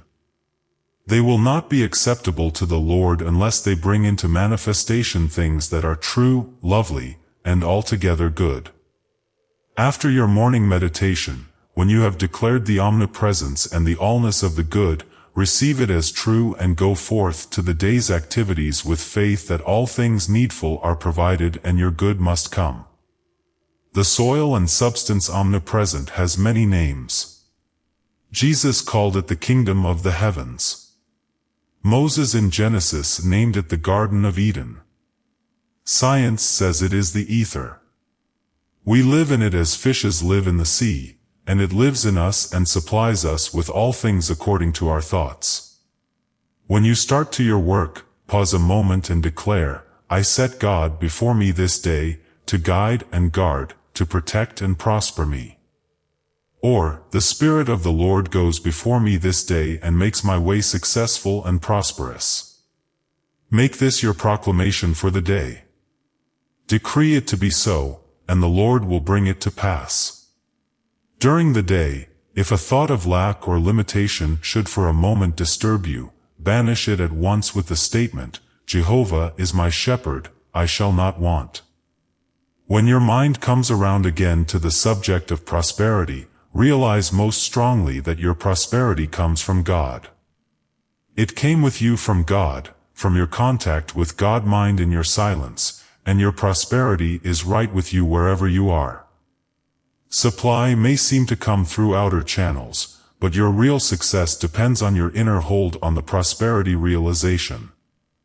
Be thankful for supply that comes through outer channels, but do not limit God's giving to any one channel. Look unto Him and be prospered. Some prosperity prayers I am always provided for because I have faith in Thee as my omnipresent abundance. I have faith in Thee as my almighty resource and I trust Thee to preserve me in my prosperity. I trust the universal spirit of prosperity in all my affairs. I come to God because I believe that He is and that He is a rewarder of them that seek after Him. Chapter 4, Man, the Inlet and Outlet of Divine Mind. The possessions of the Father are not in stocks and bonds but in the divine possibilities implanted in the mind and soul of every man. Through the mind of man ideas are brought into being. Through the soul of man God's wealth of love finds its expression. It is well said that the mind is the crucible in which the ideal is transmuted into the real. This process of transformation is the spiritual chemistry we must learn, before we are ready to work intelligently in the great laboratory of the Father's substance. There is no lack of material there to form what we will, and we can all draw on it as a resource according to our purpose. Wealth of consciousness will express itself in wealth of manifestation. One who knows principle has a certain inner security given him by the understanding of God-mind. Our affirmations are for the purpose of establishing in our consciousness a broad understanding of the principles on which all life and existence depend. Our religion is based on a science in which ideas are related to principle and to other ideas in a great universal mind that works under mental laws. It is not a new religion nor a religious fad but points out the real and the true in any religion. If you know principle, you are able to know at once whether a religion is founded on facts or has a basis of man-made ideas. In order to demonstrate principle, we must keep establishing ourselves in certain statements of the law. The more often you present to your mind a proposition that is logical and true, the stronger becomes that inner feeling of security to you. The mind of man is built on truth, and the clearer your understanding of truth is, the more substantial your mind becomes. There is a definite and intimate relation between what we call truth and this universal substance of being. When the one mind is called into action in your mind by your thinking about it, it lays hold of the substance by the law of attraction or sympathy of thought. Thus, the more you know about God, the more successful you will be in handling your body and all your affairs. The more you know about God, the healthier you will be, and of course the healthier you are, the happier, more beautiful, and better you will be in every way. If you know how to take hold of the universal substance and mold it to your uses, you will be prosperous. Mind substance enters into every little detail of your daily life whether you realize the truth or not. However, to establish yourself in a certain security in the possession and use of universal life, love, intelligence, and substance, you must get a consciousness of it by first mentally seeing the truth. All true action is governed by law. Nothing just happens. There are no miracles. There is no such thing as luck. Nothing comes by chance. All happenings are the result of cause and can be explained under the law of cause and effect. This is a teaching that appeals to the innate logic of our mind, yet we sometimes feel like doubting it when we see things happen that have no apparent cause. These happenings that seem miraculous are controlled by laws that we have not yet learned and result from causes that we have not been able to understand. Man does not demonstrate according to the law but according to his knowledge of the law, and that is why we must seek to learn more of it. God is law and God is changeless. If we would bring forth the perfect creation, we must conform to law and unfold in our mind, body, and affairs as a flower unfolds by the principle of innate life, intelligence, and substance. The United States Congress establishes laws that rule the acts of all American citizens. Those who keep the laws are rewarded by the protection of the law. Congress does not see to it that men obey the laws. That is left to the executive department of the government. The same thing is true of the universal law. God has ordained the law but does not compel us to follow it. We have free will, and the manner of our doing is left entirely to us. When we know the law and work with it, we are rewarded by its protection and use it to our good. If we break the universal law, we suffer limitations, just as a convicted lawbreaker is limited to a cell or prison. The Holy Spirit is the executive official through whom divine mind enforces its laws. You can see from this consideration that God has bestowed the power of divine mind on every man. You are using your organism, body, mind, and soul, to carry out a law that God established as a guide for all creation. If you righteously fulfill this mission, you cannot fail to get the righteous results. If you fail to live in accordance with the law, well, that is your affair. God cannot help it if you are not following the law and by it demonstrating health, happiness, prosperity, and all good. Blackstone said that law is a rule of action. So with God's law, if you follow the rules of action, you will demonstrate truth. You will have all that God has prepared for you from the foundation of the world. What are the rules of the law? First, God is good and all his creations are good. When you get that firmly fixed in your mind, you are bound to demonstrate good and nothing but good can come into your world. If you let in the thought that there is such a thing as evil and that you are as liable to evil as to good, then you may have conditions that conform to your idea of evil. But remember, evil and evil conditions are not recognized by divine mind. If you have thought of evil as a reality or as having any power over you, change your thought at once and begin to build up good brain cells that never heard about anything but good. Pray thus, I am a child of the absolute good. God is good, and I am good. Everything that comes into my life is good, and I am going to have only the good. Establish this consciousness and only the good will be attracted to you and your life will be a perpetual joy. I cannot tell you why this is true, but I know that it is and that you can prove it for yourself to your satisfaction. If you will start right now with the idea of universal and eternal goodness uppermost in your mind, talk only about the good, and see with the mind's eye everything and everybody as good, then you will soon be demonstrating all kinds of good. Good thoughts will become a habit, and good will manifest itself to you. You will see it everywhere. And people will be saying of you, I know that that man is good and true. I have confidence in him. He makes me feel the innate goodness of all men. That is the way in which the one mind expresses itself through man. It is the law. Those who live in accordance with the law will get the desired results. Those who fail to do so will get the opposite results. The law also applies to our demonstrations of prosperity. We cannot be very happy if we are poor, and nobody needs to be poor. It is a sin to be poor. You may ask whether Jesus cited any example of poverty's being a sin? Yes. You will find it in the story of the prodigal son. That is often used as a text to preach to moral sinners, but a close study of it shows that Jesus was teaching the sin of lack and how to gain plenty. It is a wonderful prosperity lesson. The prodigal son took his inheritance and went into a far country, where he spent it in riotous living and came to want. When he returned to his father's house, he was not accused of moral shortcoming, as we should expect. Instead, the father said, "Bring forth quickly the best robe and put it on him." That was a lesson in good apparel. It is a sin to wear poor clothes.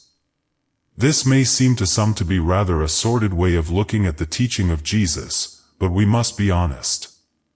We must interpret it as he gave it, not as we think it ought to be. The next act of the father was to put a gold ring on the prodigal's finger, another evidence of prosperity. The Father's desire for us is unlimited good, not merely the means of a meager existence. The ring symbolizes the unlimited, that to which there is no end. It also represents omnipresence and omnipotence in the manifest world. When the Father gave that ring to the Son, he gave him the key to all life activity. It was the symbol of his being a son and heir to all that the Father had. All that is mine is thine. The Father gives us all that he has and is, omnipotence, omniscience, all love, and all substance when we return to the consciousness of his house of plenty. Put shoes on his feet was the Father's next command to the servants. Feet represent that part of our understanding that comes into contact with earthly conditions. In the head or upper room, we have the understanding that contacts spiritual conditions, but when we read in Scripture anything about the feet, we may know that it refers to our understanding of things of the material world. The next thing the Father did for his returned Son was to proclaim a feast for him. That is not the way we treat moral sinners. We decree punishment for them, we send them to jail. But the Father gives a feast to those who come to him for supply. He does not dole out only a necessary ration but serves the fatted calf, universal substance and life in its fullness and richness. The parable is a great lesson on prosperity, for it shows us that people who are dissipating their substance in sense ways are sinners and eventually fall into a consciousness of lack. It also proves that they may become lawful and prosperous again by returning to the Father mind. When there are so many lessons in the Bible for moral delinquents, there is no need to twist the meaning of this parable to that purpose. It is so plainly a lesson on the cause of lack and want. Jesus expressly states that the youth wasted his substance in a far country, a place where the divine law of plenty was not realized. There is a very close relation between riotous living and want. Persons who waste their substance in sensation come to want in both physical and financial ways. If we would make the right use of the divine substance and the divine law, we must come back to the consciousness of the Father and conserve our body substance. Then health and prosperity will become naturally manifest. If we are not resourceful or secure in our use of the one divine substance, we are not secure in anything. Substance is a very important thing in our world, in fact the foundation of it. Therefore we should be secure in our understanding of it and use it according to God's law. Then let us enter into the very truth of being and observe the divine law. Let us realize that our Father is always here and that we are in a far country only when we forget His presence. He is constantly giving us just what we will acknowledge and accept under His law. We can take our inheritance and divorce ourselves in consciousness from the Father, but we shall suffer the results, for then we shall not do things in divine wisdom and divine order, and there will be a famine in that land. Let us rather seek the divine wisdom to know how to handle our substance, and the law of prosperity will be revealed to us. To come into this realization, declare with faith and all assurance, the all-providing mind is my resource, and I am secure in my prosperity. Primitive men did not contend for the products of nature so long, as they could easily pick the fruits from the trees and sleep beneath the branches. When they began to live in caves, contention arose over the best places, and the strongest were usually the victors. Success leads to success. Those who were able to take the best did so and proved the law that, whosoever hath, to him shall be given, and he shall have abundance. This seems at first thought to be an unjust law, but it has always prevailed in the affairs of the world. Jesus, the greatest of metaphysicians, taught it as a divine law and gave it his commendation. He could not have done otherwise, for it is a righteous law that man shall have what he earns, that industry, effort, and ability be rewarded and laziness discouraged. This law operates in every department of being. Those who seek the things that the material realm has to offer usually find them. Those who strive for moral excellence usually attain that goal. Those who aspire to spiritual rewards are also rewarded. The law is that we get what we want and work for, and all experience and history have proved it a good law. If this law were removed, world progress would cease and the race become extinct. Where there is no reward for effort, there will be no effort and society will degenerate. We may talk wisely about the inner urge, but when it has no outer field of action, it eventually becomes discouraged and ceases to act. When men evolve spiritually to a certain degree, they open up inner faculties that connect them with cosmic mind, and attain results that are sometimes so startling that they seem to be miracle workers. What seems miraculous is the action of forces on planes of consciousness not previously understood. When a man releases the powers of his soul, he does marvels in the sight of the material-minded, but he has not departed from the law. He is merely functioning in a consciousness that has been sporadically manifested by great men in all ages. Man is greater than all the other creations of God-mind because he has the ability to perceive and to lay hold of the ideas inherent in God-mind and through faith bring them into manifestation. Thus evolution proceeds by man's laying hold of primal spiritual ideas and expressing them in and through his consciousness. In the exercise of his I am identity, man needs to develop certain stabilizing ideas. One of them is continuity or loyalty to truth. In the scriptures and in life we have many examples of how love sticks to the thing on which it has set its mind. Nothing so tends to stabilize and unify all the other faculties of mind as love. That is why Jesus gave as the greatest commandment that we love God. When you first begin to think of God as everywhere present substance, your mind will not adhere continuously to the idea. You will drop your attention after a while and think, I haven't enough to meet all our bills. There you have made a break and have lost momentum in your ongoing, and you must patch it up quickly. Affirm, I am not going to be led astray. The old ideas are error and they are nothing. They have no power over me. I am going to stick to this proposition. God is love, the substance of my supply. Ruth, the Moabitish woman, became so attached to Naomi, spiritual thought, that she would not leave her but accompanied her back to Palestine. She was loyal and steadfast because of her love. What was the result of her stick-to-itiveness? She was at first a gleaner, then became the wife of a very rich man and was immortalized as one of the ancestresses of David. This lesson of abiding in our highest ideals is one that we must understand. Nothing is so important as sticking to the ideal and never giving up the work we have set out to accomplish. Affirm the law continuously and be loyal to it, and you will become successful in its demonstration. You have doubtless found that there is a spiritual law that brings into manifestation the thoughts we concentrate our attention on, a divine universal law of mind activity that is unfailing. Some adverse condition of your own thought has prevented a full demonstration. Do not let this swerve you from your loyalty to the law. You may seem to attain results very slowly, but that is the best reason for sticking closely to your ideal and not changing your mind.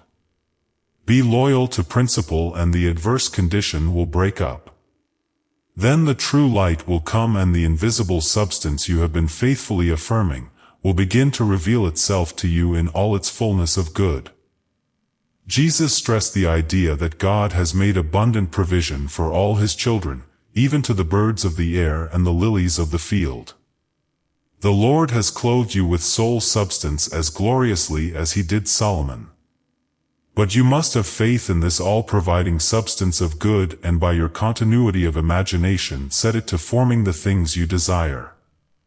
If you are persistent in working this idea in your conscious mind, it will eventually drop down into your subconscious mind and continue to work there where things take form and become manifest. Invisible substance, when your subconsciousness becomes filled with it to the overflowing point, will ooze out, as it were, into all your affairs. You will become more prosperous and successful so gradually, simply, and naturally that you will not realize that it derives from a divine source and in answer to your prayers. We must realize all the while, however, that whatever we put as seed into the subconscious soil will eventually bring forth after its kind, and we must exercise the greatest caution so that we do not think or talk about insufficiency, or allow others to talk to us about it. As we sow in mind, so shall we reap in manifestation. Some of our well-meaning friends have a way of loading us up with hard times, ideas that disperse this prosperity substance that we have accumulated. Sometimes even one adverse thought will cause it to escape, then we must go back and patch up the broken reservoir of substance thinking. We have to hold it in our mind in all its fullness, and we should not let go of it for a minute lest the work of demonstration be delayed. When you retire at night, let your last thought be about the abundance of spiritual substance. See it filling all the house and the minds of all the people in the house. That potent thought will then sink into your subconsciousness, and continue to work whether you are asleep or awake. The law of supply is a divine law. This means that it is a law of mind and must work through mind. God will not go to the grocery and bring food to your table. But when you continue to think about God as your real supply, everything in your mind begins to awaken and to contact the divine substance, and as you mold it in your consciousness, ideas begin to come which will connect you with the visible manifestation. You first get the ideas in consciousness direct from their divine source, and then you begin to demonstrate in the outer. It is an exact law and it is scientific and unfailing. First the blade, then the ear, then the full grain in the ear. When you work in harmony with this universal law, every needed thing is abundantly supplied. Your part is simply to fulfill the law, that is, to keep your mind filled with mind substance, to store up spiritual substance until the mind is filled with it and it cannot help but manifest in your affairs in obedience to the law, whosoever hath, to him shall be given. But you are not fulfilling the law when you allow poverty-stricken thoughts to dwell in your mind. They draw other like thoughts, and your consciousness will have no room for the truth that prosperity is for you. Poverty or prosperity, it all depends on you. All that the Father has is yours, but you alone are responsible for the relationship of the Father's good to your life. Through conscious recognition of your oneness with the Father and His abundance, you draw the living substance into visible supply. Do not hesitate to think that prosperity is for you.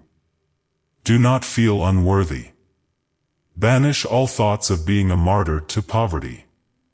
No one enjoys poverty, but some people seem to enjoy the sympathy and compassion they can excite because of it. Overcome any leaning in that direction and every belief that you were meant to be poor. No one is ever hopeless until he is resigned to his imagined fate. Think prosperity, talk prosperity, not in general but in specific terms, not as something for the other fellow but as your very own right. Deny every appearance of failure. Stand by your guns and affirm supply, support, and success in the very face of question and doubt, then give thanks for plenty in all your affairs, knowing for a certainty that your good is now being fulfilled in spirit, in mind, and in manifestation. A prosperity treatment. 23rd Psalm. The Lord is my banker, my credit is good. He maketh me to lie down in the consciousness of omnipresent abundance, He giveth me the key to His strongbox. He restoreth my faith in His riches, He guideth me in the paths of prosperity for His name's sake. Yea, though I walk in the very shadow of death, I shall fear no evil, for Thou art with me, Thy silver and Thy gold, they secure me. Thou preparest a way for me in the presence of the collector, Thou feedest my wallet with plenty, my measure runneth over. Surely goodness and plenty will follow me all the days of my life, and I shall do business in the name of the Lord forever. Chapter 5. The Law that Governs the Manifestation of Supply. It is safe to say that all men are striving to fulfill the law of their being, but few have understood the law. The law is one of the most important things we can study, because only as we come to understand it and in proportion as we understand it can we comply with its requirements and demonstrate our divine possibilities through it. In reading the scriptures we gradually raise our consciousness of them as mere history and begin to apprehend them as setting forth the principle or law of life. We find the great Bible characters fitting into the pattern of our own consciousness, where they represent ideas. This makes the Bible a divine book of life rather than merely the history of a people. The idea of the law is symbolized by Moses. In our individual consciousness he is denial, the negative side of the law that precedes its affirmative expression. Moses gave the law as, "Thou shalt not." Jesus represents the law in its affirmative expression, "Thou shalt love the Lord thy God." Moses could not go into the promised land, the four-dimensional state of consciousness, for there can be no negation there. Joshua, whose name has the same meaning as that of Jesus, entered the promised land and opened the way for the children of Israel. He represents the first step in mind toward that full consciousness of the omnipresence and omnipotence of God that was attained in Jesus.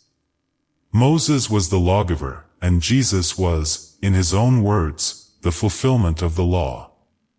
We must begin to see this four-dimensional world within, with its innate capacity for all things. Everything is right here, all that ever was or ever could be, simply waiting to be brought forth into manifestation. The Lord has prepared a great feast and invited all of us to it, just as Jesus explained in parable. We have right here within and all around us this substance ready for our appropriation or eating. Eating is the outer symbol of mental appropriation. We begin to break bread by breaking the substance of mind, everywhere abundantly provided. We have discovered that there is within us a life force that can be quickened into greater activity by thinking. Everyone has at some time demonstrated that he could overcome the negative condition of weakness by holding the thought of strength. Sometimes the strength follows the thought immediately, sometimes the thought must be persistently held for days or weeks. In demonstrating the law of ever-present abundance, we should and do expect the same results. If the demonstration seems slow in coming, patience and persistence will win. That may be because the poverty consciousness has a tenacious hold and takes effort to be got rid of. There is a law that governs the manifestation of supply, and we may learn that law and apply it by mental determination and faith in the logical sequences of spiritual realities. We have thought that the laws of God were mysterious and sacred, far removed from the ordinary individual, and that we had better try first to learn the laws of food, of medicine, of 1,000 other secondary things. A strict metaphysician looks on all these temporal laws as secondary to the one law of God. That one law, we are told, is to be written in our heart, our inward parts. Then there is something within us that naturally responds to the law of God. If we accept this as true, that we know the one law by an inner intelligence and that all other laws are secondary to it, we are in a position to get results, to demonstrate prosperity. In the natural world about us we see that everything is governed by law. We are told that the whole animal kingdom is guided by instinct. Many theories have been advanced to explain instinct in terms of material thought. Some philosophers have stated that it is something handed down from one generation to the next, incorporated in germ cells. Whether this is true or not, there is every evidence that there is a law either in or around the cells that controls their formation and duplicates the pattern laid down ages ago in Mother Eve and Father Adam. This is the law written in our inward parts, which is not a figure of speech but a recognized fact. We must look within for the law and not without. The laws we find in the outer are the secondary laws. The infinite, creative mind has given to every one of us a key to the workings of this unfailing inner law. It is that everything we touch mentally or physically represents substance and that it is limited only by ourselves in our thought capacity. We cannot ask God for more substance, for the universe is full of it. We can and should ask for understanding to lay hold of it with our mind, that is, for an increase in our capacity. Back of the substance is the substance idea, and man is related to the cause side of this idea through his oneness with God. You may think that you could live better and do more good if you had lots of money. Things would not be a bit better with you if you had $1 million, unless you also had the understanding to use it for the good of yourself and others. Would you give a child $1 million to go buy candy and ice cream for himself? We must evolve with our possessions until we get the ability to handle them. Then the law is fulfilled. The supply unfolds at the same rate as the need or ability to use substance is developed. Let us realize this law of unfolding substance and get busy to fulfill it in ourselves by developing our understanding and appreciation of it. We should pray for just as much each day as we need or can handle. "Give us this day our daily bread," is a prayer that conforms to the divine law and answers itself. Infinite Mind has a lawful way for providing its children with supply for all their needs. Nothing is left to chance. God feeds the birds of the air and clothes the lilies of the field, and He will feed and clothe us unless we make it impossible by our refusal to accept His bounty. Paul said that the fulfilling of the law is love. That is exactly what we must do: love the Lord and love our neighbor as ourselves, and love our work. The law is there, in our inward parts, in our very heart. We know what to do. We don't have to pray or beg for God to give us anything.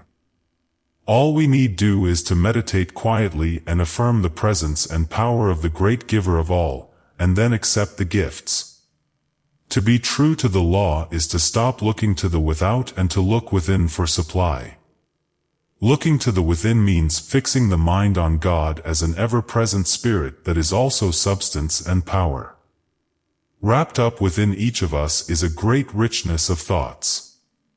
These thoughts are prisoners in the subconsciousness, only waiting to be set free to go to work for us. They are waiting for the coming of the Son of God, who releases the prisoners and sets the captives free. This Son is now seeking expression in you, is you. Release your rich thoughts, set free your innate powers, and take from the rich substance of the Father what you will. Through faith in the overcoming power of Jesus Christ, the sense mind will be overcome and the spiritual mind brought into control of your life and affairs. The sense mind is filled with lacks and limitations, the spiritual mind knows only limitless abundance. You are linked with the universal spiritual mind through the Christ mind. It is through the Christ mind that all things come to you. It is the channel to the all mind of the Father. Make the unity of wholeness with the Christ mind. Hold that you are master with the Master, one with the all-providing substance, and that your prosperity runneth over.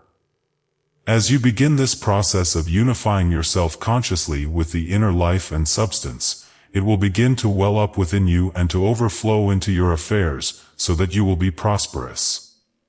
Remain true to this inner life no matter what the outer appearance may be, and you cannot help but bring the good things of life into manifestation. All manifest substance flows from a realm of light waves, according to the findings of modern physical science. James says, "Every good gift and every perfect gift is from above, coming down from the Father of lights." This is an exact statement of a scientific law, even to the use of the plural form of the word lights, for as science states, one or more light particles, electrons, form the atom that is the basis of all material manifestation. God ideas then are the source of all that appears. Accept this as an absolute truth, an all-productive truth, and consciously connect your mind with the Father mind. Then you will begin to realize a never-failing prosperity that comes from being itself. The German philosopher and poet Goethe says, "The highest and most excellent thing in man is formless, and we should guard against giving it shape in anything less than noble dress." This is a recognition of the truth that man has the capacity within himself to give form to the formless substance. Jesus expressed the law by saying, "Whatsoever thou shalt bind on earth shall be bound in heaven, and whatsoever thou shalt loose on earth shall be loosed in heaven." This heaven is the realm of pure ideas in mind. We are constantly incorporating these ideas into our mind and giving them form and shape according to our loyalty to truth. To every metaphysician this is a very important and very delicate process, because it is through this that we develop our soul.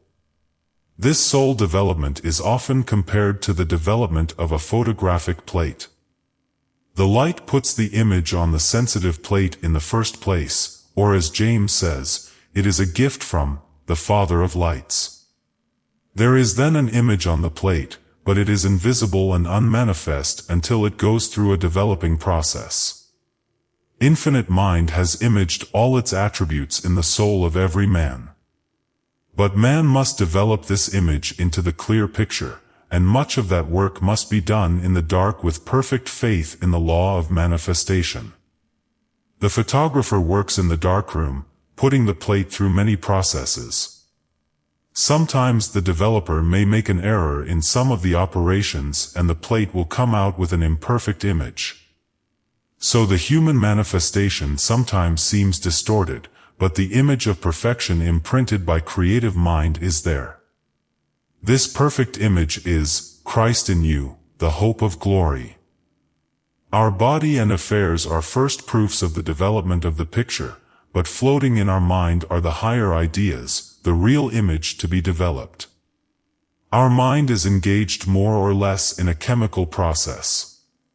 It is hard to find a line of demarcation between physical and mental chemistry, for they follow the same law.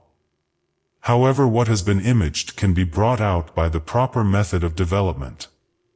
Whatever you image yourself as doing, you can do. In our human understanding we have divorced this imaging power of the mind from the executive power. Now let us bring them together and unify them, for when imagination and will work together, all things are possible to man. The will is symbolized in Scripture by the king. King Solomon was probably the world's richest man, and in so far as the world is concerned, he was a great success. He demonstrated prosperity. He did not ask God for riches. Let us note that carefully. He asked God for wisdom, for ideas. God is mind, and his gifts are not material but spiritual, not things but ideas. Solomon asked for and received the ideas and then developed them himself. Because he was wise, all the world came to his court seeking wisdom and bringing riches in exchange for it. The king of Tyre brought the material he needed to build the temple.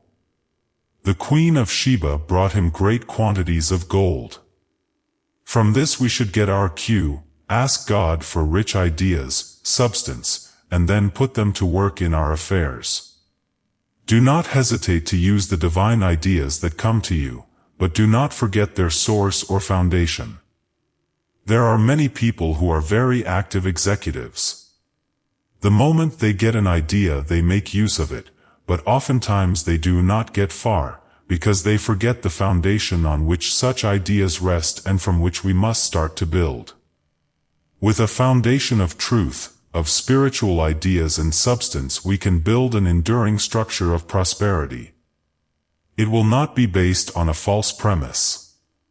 It will stand when the rains descend and the floods come and the winds blow and beat upon it. We do not desire prosperity today and poverty tomorrow. We should seek for the steady, day-by-day realization of abundant supply.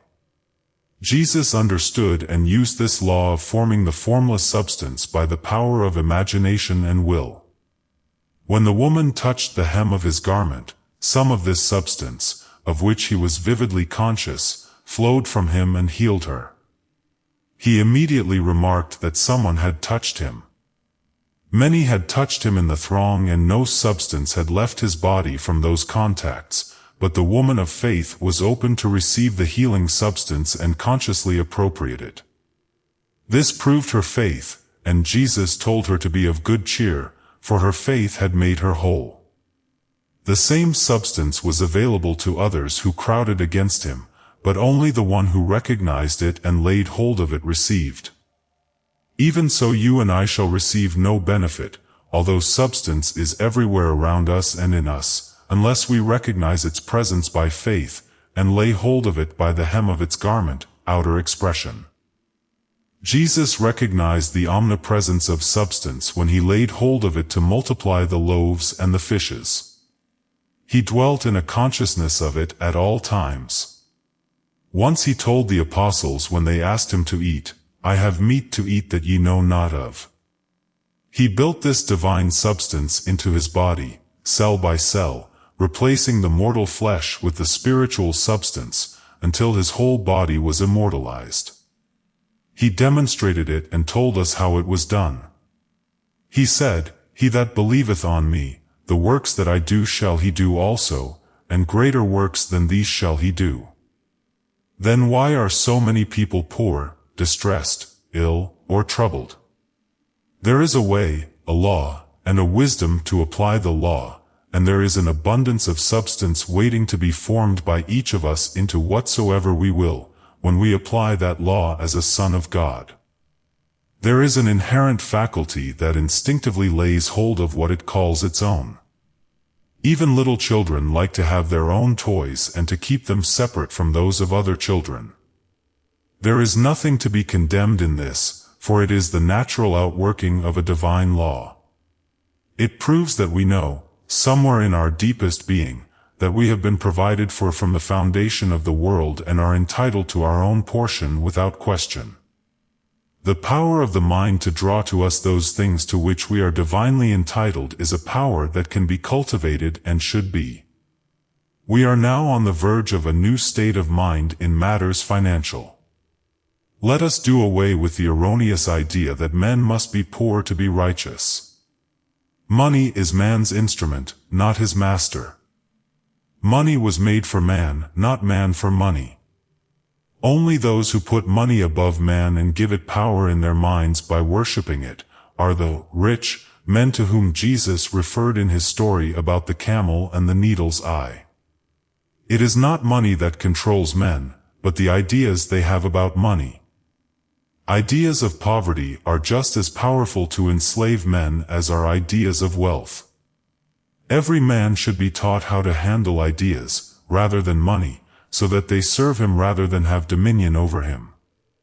Some physical scientists are telling us that the time is near when men will manufacture from the ether, right at hand, everything that they need or desire.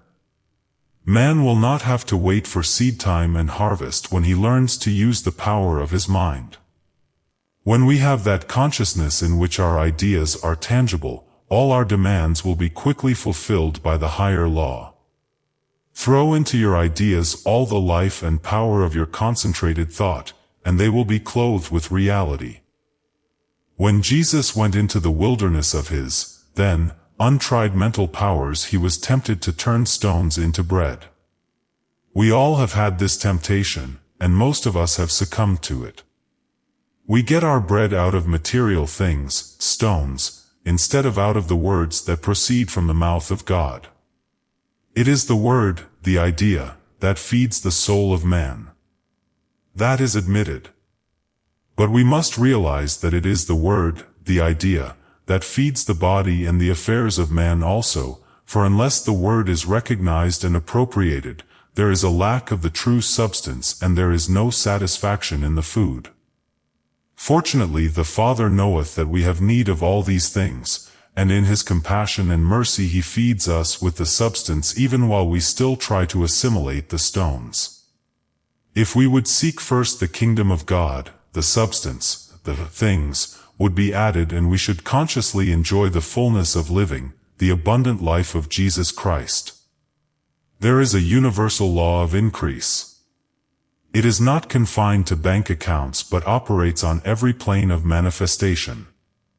The conscious cooperation of man is necessary to the fullest results in the working of this law. You must use your talent, whatever it may be, in order to increase it. Have faith in the law. Do not reason too much but forge ahead in faith and boldness. If you let yourself think of any person or any outer condition as hindering your increase, this becomes a hindrance to you, for you have applied the law of increase to it. Fear of it may cause you to become timid and bury your talent, which defeats the law. Keep your eyes on the abundant inner reality and do not let the outer appearance cause you to falter. Do not give too close study to yourself or your present condition.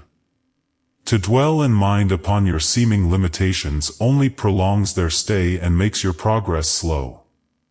A child loses sight of everything but his increase in size. The boy sees himself as a larger boy, even as a man. It is the childlike mind that finds the kingdom.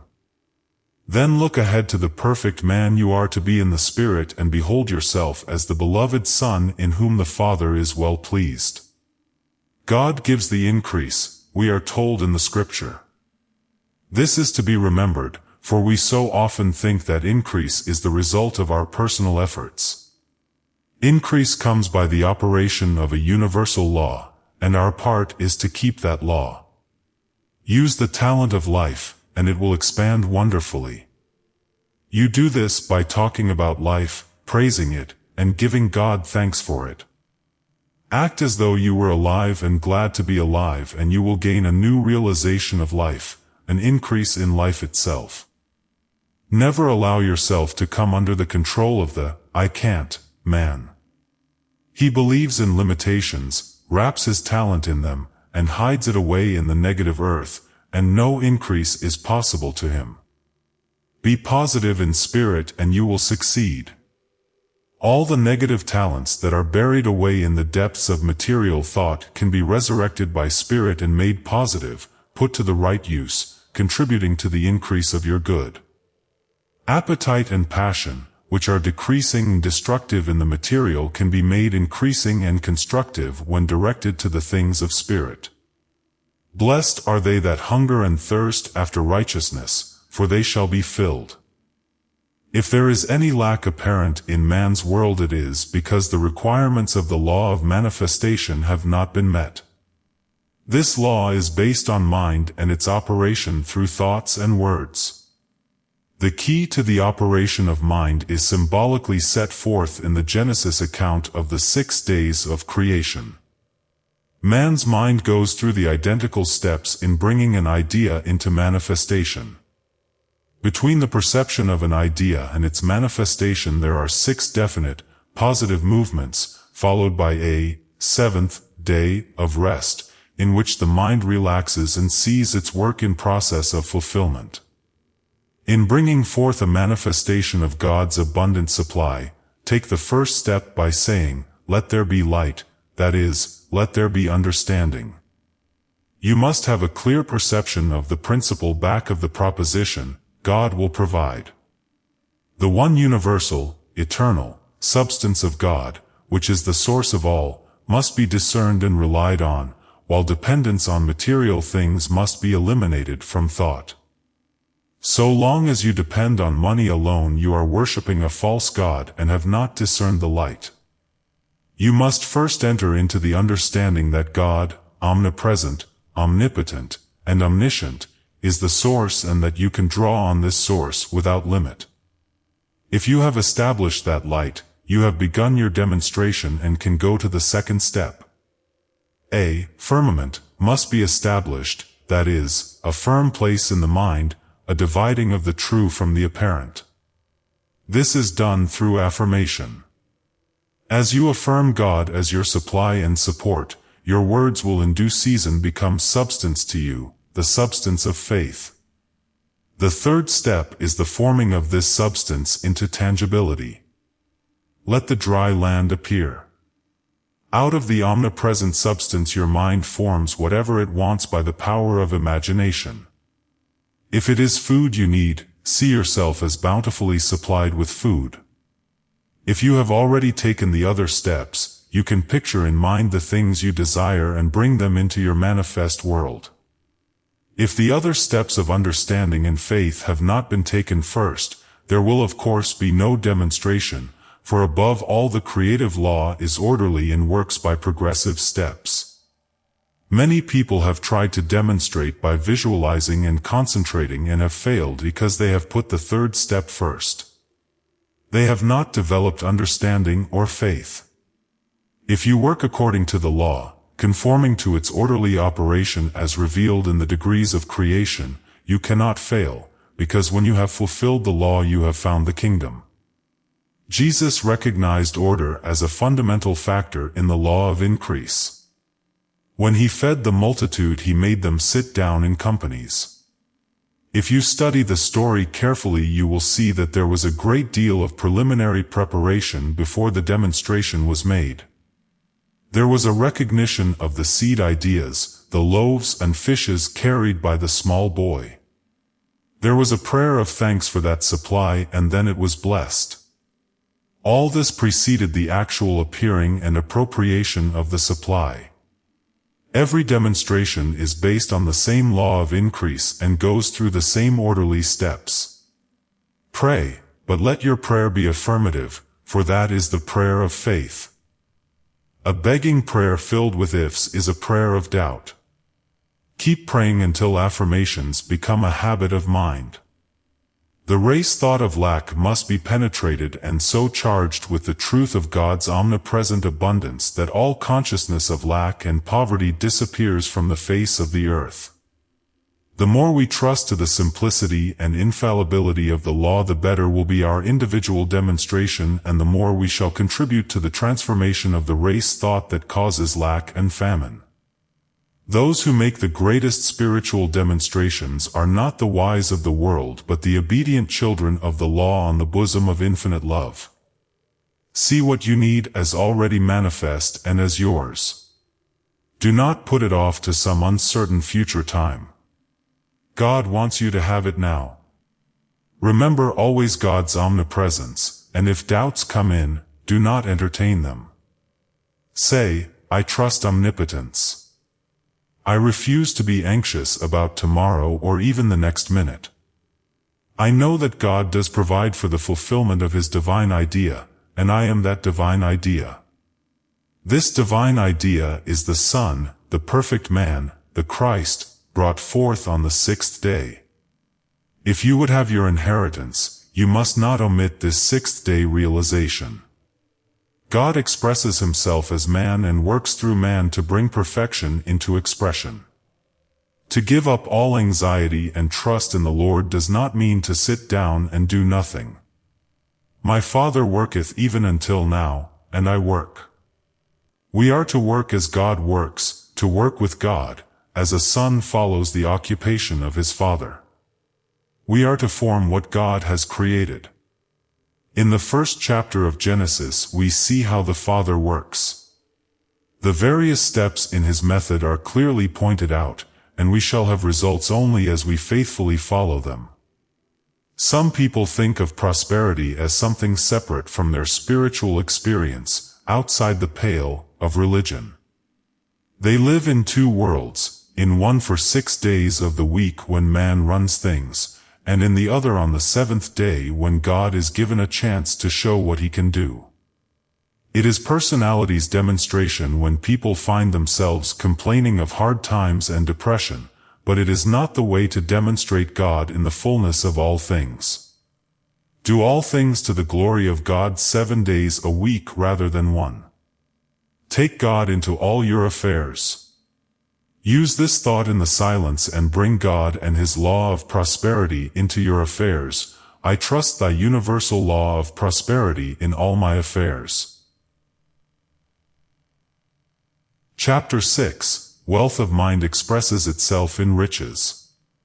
Prosperity, according to Webster, is an advance or gain in anything good or desirable, successful progress toward, or attainment of a desired object. Prosperity does not mean the same thing to any two persons.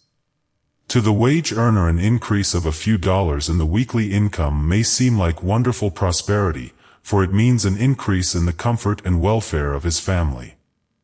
The man who engages in vast enterprises reckons prosperity in larger terms, and does not consider himself prosperous unless things are coming to him in a big way. Between these extremes are many ideas of prosperity, which shows quite plainly that prosperity is not in the possession of things but in the recognition of supply and in the knowledge of free and open access to an inexhaustible storehouse of all that is good or desirable. In the great mind of God there is no thought of lack, and such a thought has no rightful place in your mind. It is your birthright to be prosperous, regardless of who you are or where you may be. Jesus said to all men, "Seek ye first His kingdom, and His righteousness, and all these things shall be added unto you." This does not mean that if you belong to a certain church you will be prospered, for righteousness is not conforming to some particular religious belief but to the law of right thinking, regardless of creed, dogma, or religious form. Get into the prosperity thought and you will demonstrate prosperity. Cultivate the habit of thinking about abundance everywhere present, not only in the forms of imagination but in forms without.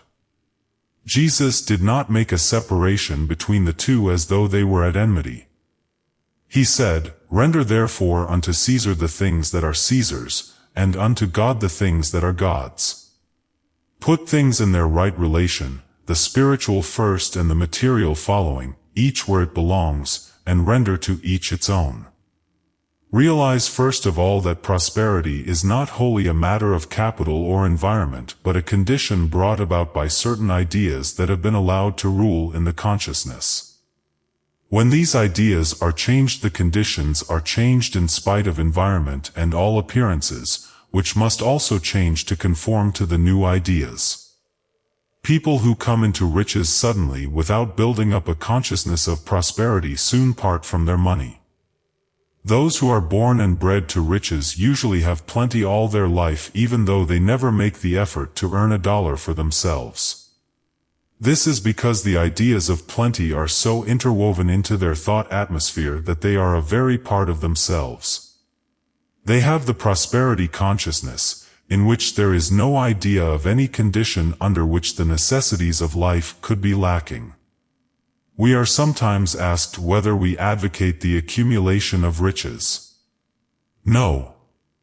The accumulation of riches, as has been explained, is futile unless it is the outgrowth of a rich consciousness. We advocate the accumulation rather of rich ideas, ideas that are useful, constructive, and of service to the well-being of all mankind. The outer manifestation of riches may follow or it may not, but the supply for every need will be forthcoming because the man of rich ideas has confidence in an all-providing power that never fails. He may not have an extra dollar, but his ideas have merit and he has confidence, a combination that cannot fail to attract the money to carry him forward. This is true riches, not an accumulation of money, but access to an inexhaustible resource that can be drawn on at any time to meet any righteous demand. When a person has this rich consciousness, there is no necessity for laying up gold or accumulating stocks and bonds or other property to ensure future supply. Such a one may be most generous with his wealth without fear of depletion, because his rich ideas will keep him in constant touch with abundance. Those who have the thought of accumulating material wealth, a thought that is dominant in the world today, are unbalanced. They have a fear of the loss of riches that makes their tenure insecure. Their prosperity is based on a wrong idea of the source of riches and eventually means disaster. The sin of riches is not in the possession but in the love of money, a material selfishness that leads to soul starvation. It is not a crime to be rich nor a virtue to be poor, as certain reformers would have us think. The sin lies in hoarding wealth and keeping it from circulating freely to all who need it. Those who put wealth into useful work that contributes to the welfare of the masses are the salvation of the country. Fortunately, there are many in this country who have the prosperity consciousness. If we were all in a poverty consciousness, famines would be as common here as they are in India or China. Millions in those lands are held in the perpetual thought of poverty and they suffer want in all its forms from the cradle to the grave. The burden of the poverty thought reacts on the earth so that year after year it withholds its products and many people starve. Universal mind controls all nature and is in possession of all its products. The earth is the Lord's, and the fullness thereof, is a great truth.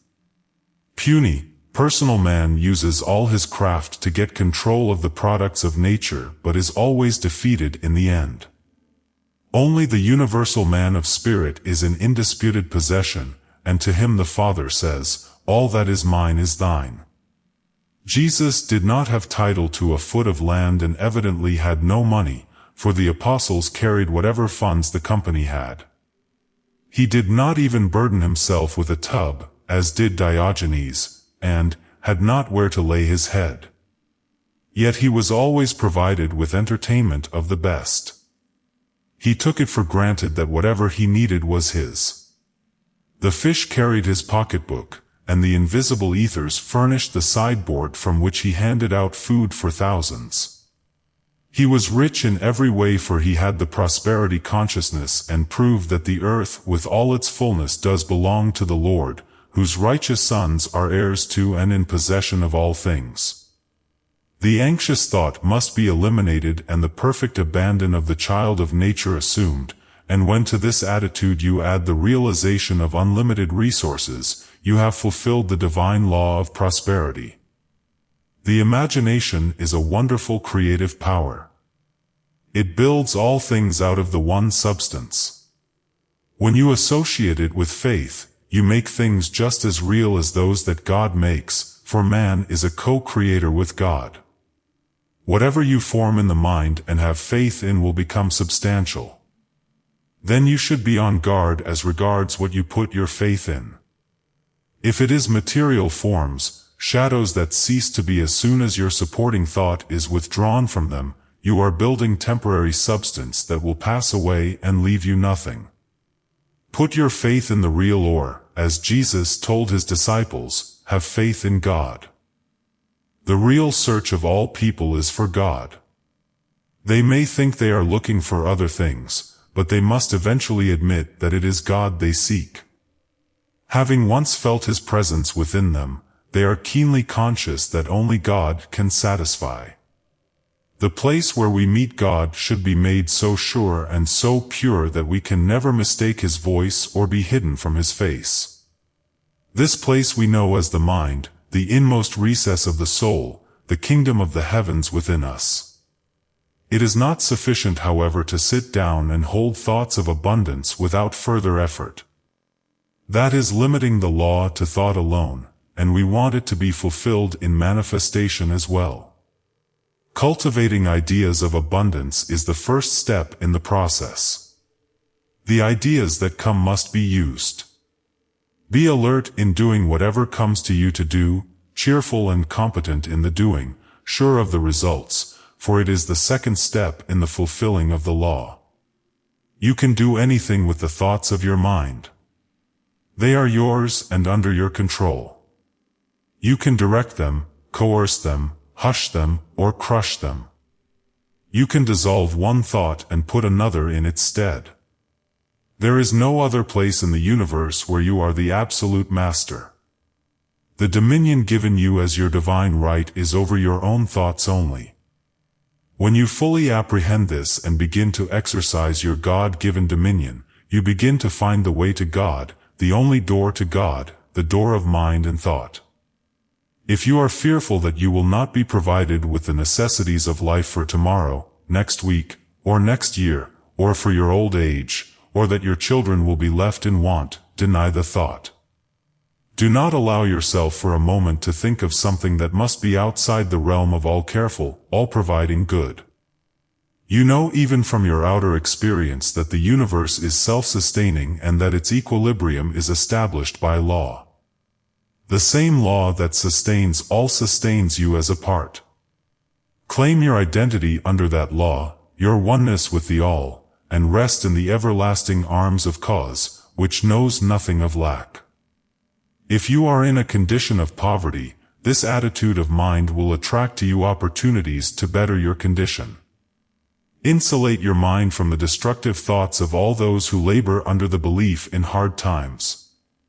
If your associates talk about the financial stringency, affirm all the more persistently your dependence on the abundance of God. By doing this you place yourself under a divine law of demand and supply that is never influenced by the fluctuations of the market or the opinions of men. Every time you send out a thought of wholehearted faith in the I am part of yourself, you set in motion a chain of causes that must bring the results you seek. Ask whatsoever you will in the name of the Christ, the I am, the divine within, and your demands will be fulfilled. Both heaven and earth will hasten to do your bidding. But when you have asked for something, be on the alert to receive it when it comes. People complain that their prayers are not answered when, if we knew the truth, they are not awake to receive the answer when it comes. If you ask for money, do not look for an angel from the skies to bring it on a golden platter, but keep your eyes open for some fresh opportunity to make money, an opportunity that will come as sure as you live. These are some tangible steps along the way to the larger manifestation you desire. No one is ever given the keys to the Father's storehouse of wealth until he has proved his faith and his reliability. Then he may go in and pass out the goods freely.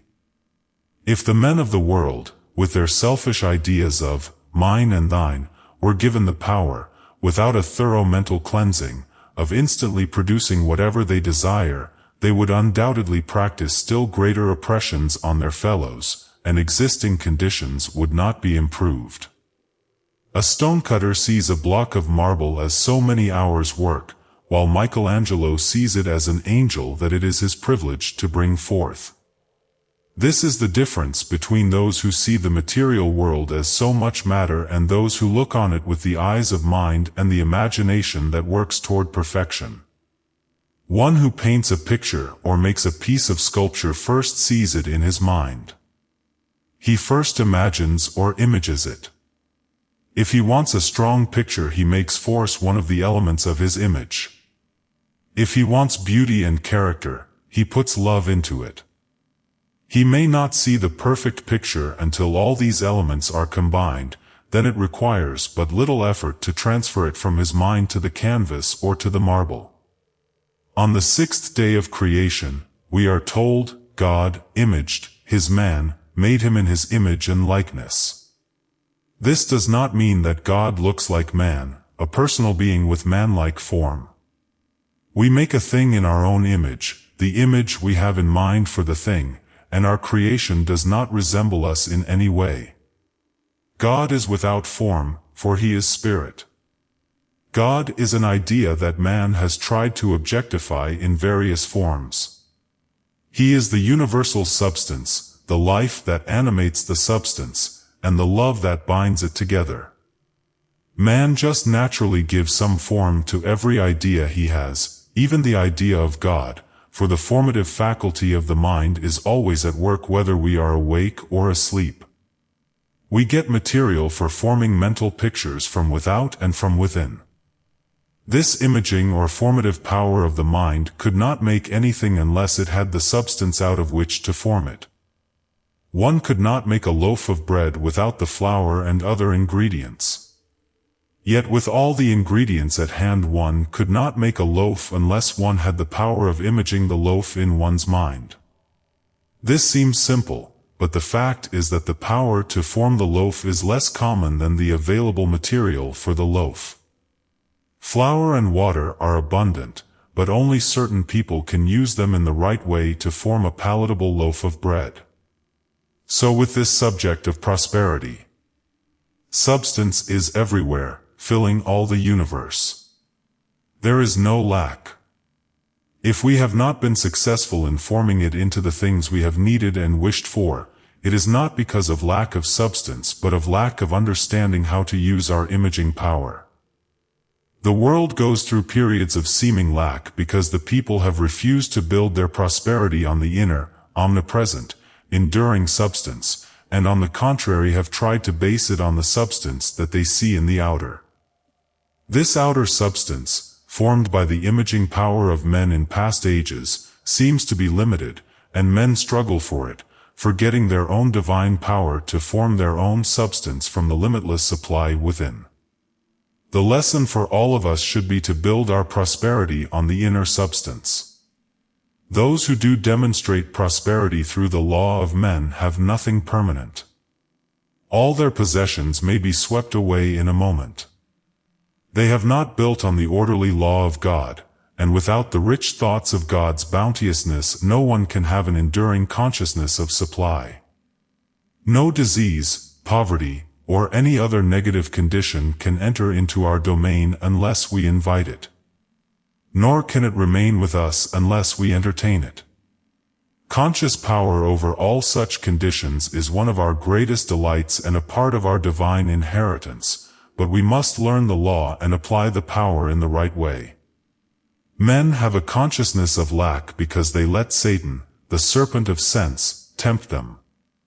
The Garden of Eden is within us here and now, and the subtle temptation to eat of the tree of sensation is also still with us. We have been given dominion over the animal forces of the body, beasts of the field, and must tame them, making them servants instead of masters of the body. Instead of feeding them we must make them feed us. When we overcome the animals within, it will be easy to train them in the without. This truth of overcoming is taught all through the scriptures, and we can demonstrate it in our life, for God has endowed us with the power to overcome. We must lay hold of that inherent power and begin to use it constructively. The whole human family seems to be sensation mad. All our economic and social troubles can be traced right back to the selfishness of the sense man. We can never overcome these conditions in the outer until we overcome their causes in the inner soul of ourselves. There is sure to be repetition of war and peace, plenty and famine, good times and depressions until we take the control of mind substance away from the sense man and give it to the spiritual man. We know that there is a spiritual man and we look forward in some ideal way to his coming, but he will never come until we bring him. We hope and pray for the coming of better things, but as Mark Twain said about the weather, no one does anything about it. We can do something about the matter of self-control, and each of us must if we are ever to improve our condition physically and financially as well as morally and spiritually. We must lift up this serpent of sense, as Moses lifted up the serpent in the wilderness, and control it in the name of Christ. Eliminate all negative thoughts that come into your mind. Yet do not spend all your time in denials, but give much of it to the clear realization of the everywhere present and waiting substance and life. Some of us have in a measure inherited hard times by entertaining the race thought so prevalent around us. Do not allow yourself to do this. Remember your identity, that you are a son of God and that your inheritance is from Him. You are the heir to all that the Father has. Let the I Am save you from every negative thought. The arrows that fly by day and the pestilence that threatens are these negative race thoughts in the mental atmosphere. The I Am consciousness, your Savior, will lead you out of the desert of negation and into the promised land of plenty that flows with milk and honey. Deny that you can lose anything. Let go of negative thoughts of financial loss or any other kind of loss and realize that nothing is ever lost in all the universe. There are opportunities everywhere, just as there have always been, to produce all that you need financially or otherwise. God wants you to be a producer of new ideas. New ideas come to you from within. Do not think for a moment that you are limited to the ideas that come from without. Many of those ideas are outgrown anyway and have outlived their usefulness. That is why we go through periods of change, so that old outworn ideas can be discarded and replaced with new and better ones. There have been more inventions since the beginning of the so-called Depression than in any previous similar period of American history. This shows that new ideas are within man, just waiting to be called out and put into expression. We can find new ways of living and new methods of work. We are not confined to the ways and methods of the past. When we commune with the Spirit within and ask for new ideas, they are always forthcoming. When these ideas from within us are recognized, they go to work and come to the surface. Then all the thoughts we have ever had, as well as the thoughts of other people, are added to them and new things are quickly produced. Let us quit slavishly depending on someone else for everything and become producers, for only in that direction lies happiness and success. Let us begin to concentrate on this inner man, this powerful man who produces things, who gets his ideas from a higher dimensional realm, who brings ideas from a new territory, the land of Canaan. What kind of character are you giving to this inner substance by your thoughts? Change your thought and increase your substance in the mind, as Elisha increased the oil for the widow. Get larger receptacles and plenty of them. Even a very small idea of substance may be added to and increased. The widow had a very small amount of oil, but as the prophet blessed it, it increased until it filled every vessel she could borrow from the neighbors. We should form the habit of blessing everything that we have. It may seem foolish to some persons that we bless our nickels, dimes, and dollars, but we know that we are setting the law of increase into operation. All substance is one and connected, whether in the visible or the invisible. The mind likes something that is already formed and tangible for a suggestion to take hold of. With this image the mind sets to work to draw like substance from the invisible realm and thus increase what we have in hand. Jesus used the small quantity of loaves and fishes to produce a great quantity of loaves and fishes. Elisha used a small amount of oil to produce a great amount of oil. So when we bless our money or other goods, we are complying with a divine law of increase that has been demonstrated many times. Another step in the demonstration of prosperity is the preparation of the consciousness to receive the increase. If we pray for rain, we should be sure that we have our umbrellas with us. You read in the 3rd chapter of 2 Kings how Elisha caused the water to come from the invisible and fill trenches in the desert. But first the trenches had to be dug in the dry ground. That required faith, but the kings had it, and they dug trenches all over a large valley, just as Elisha had commanded. It was through the understanding of Elisha, who knew the truth about the invisible substance, that this seeming miracle was accomplished. Yet the trenches had to be prepared, and you must prepare your consciousness for the inflow of the universal substance. It obeys the law of nature, just as does water or any other visible thing, and flows into the place prepared for it. It fills everything you hold in your mind, whether vessels, trenches, or your purse. It is not advisable to hold for too specific a demand. You might visualize $100 and get it when 1,000 was coming your way. Do not limit the substance to what you think you need or want, rather broaden your consciousness and give infinite mind freedom to work, and every good and needful thing will be provided you. Make your statements broad and comprehensive so that your mind may expand to the infinite rather than trying to cram the infinite into your mind. Statements to broaden the mind and fill it with the richness of substance. Infinite wisdom guides me, divine love prospers me, and I am successful in everything I undertake. In quietness and confidence I affirm the drawing power of divine love as my magnet of constantly increasing supply. I have unbounded faith in the omnipresent substance increasing and multiplying at my word of plenty, plenty, plenty. Father, I thank Thee for unlimited increase in mind, money, and affairs. The end.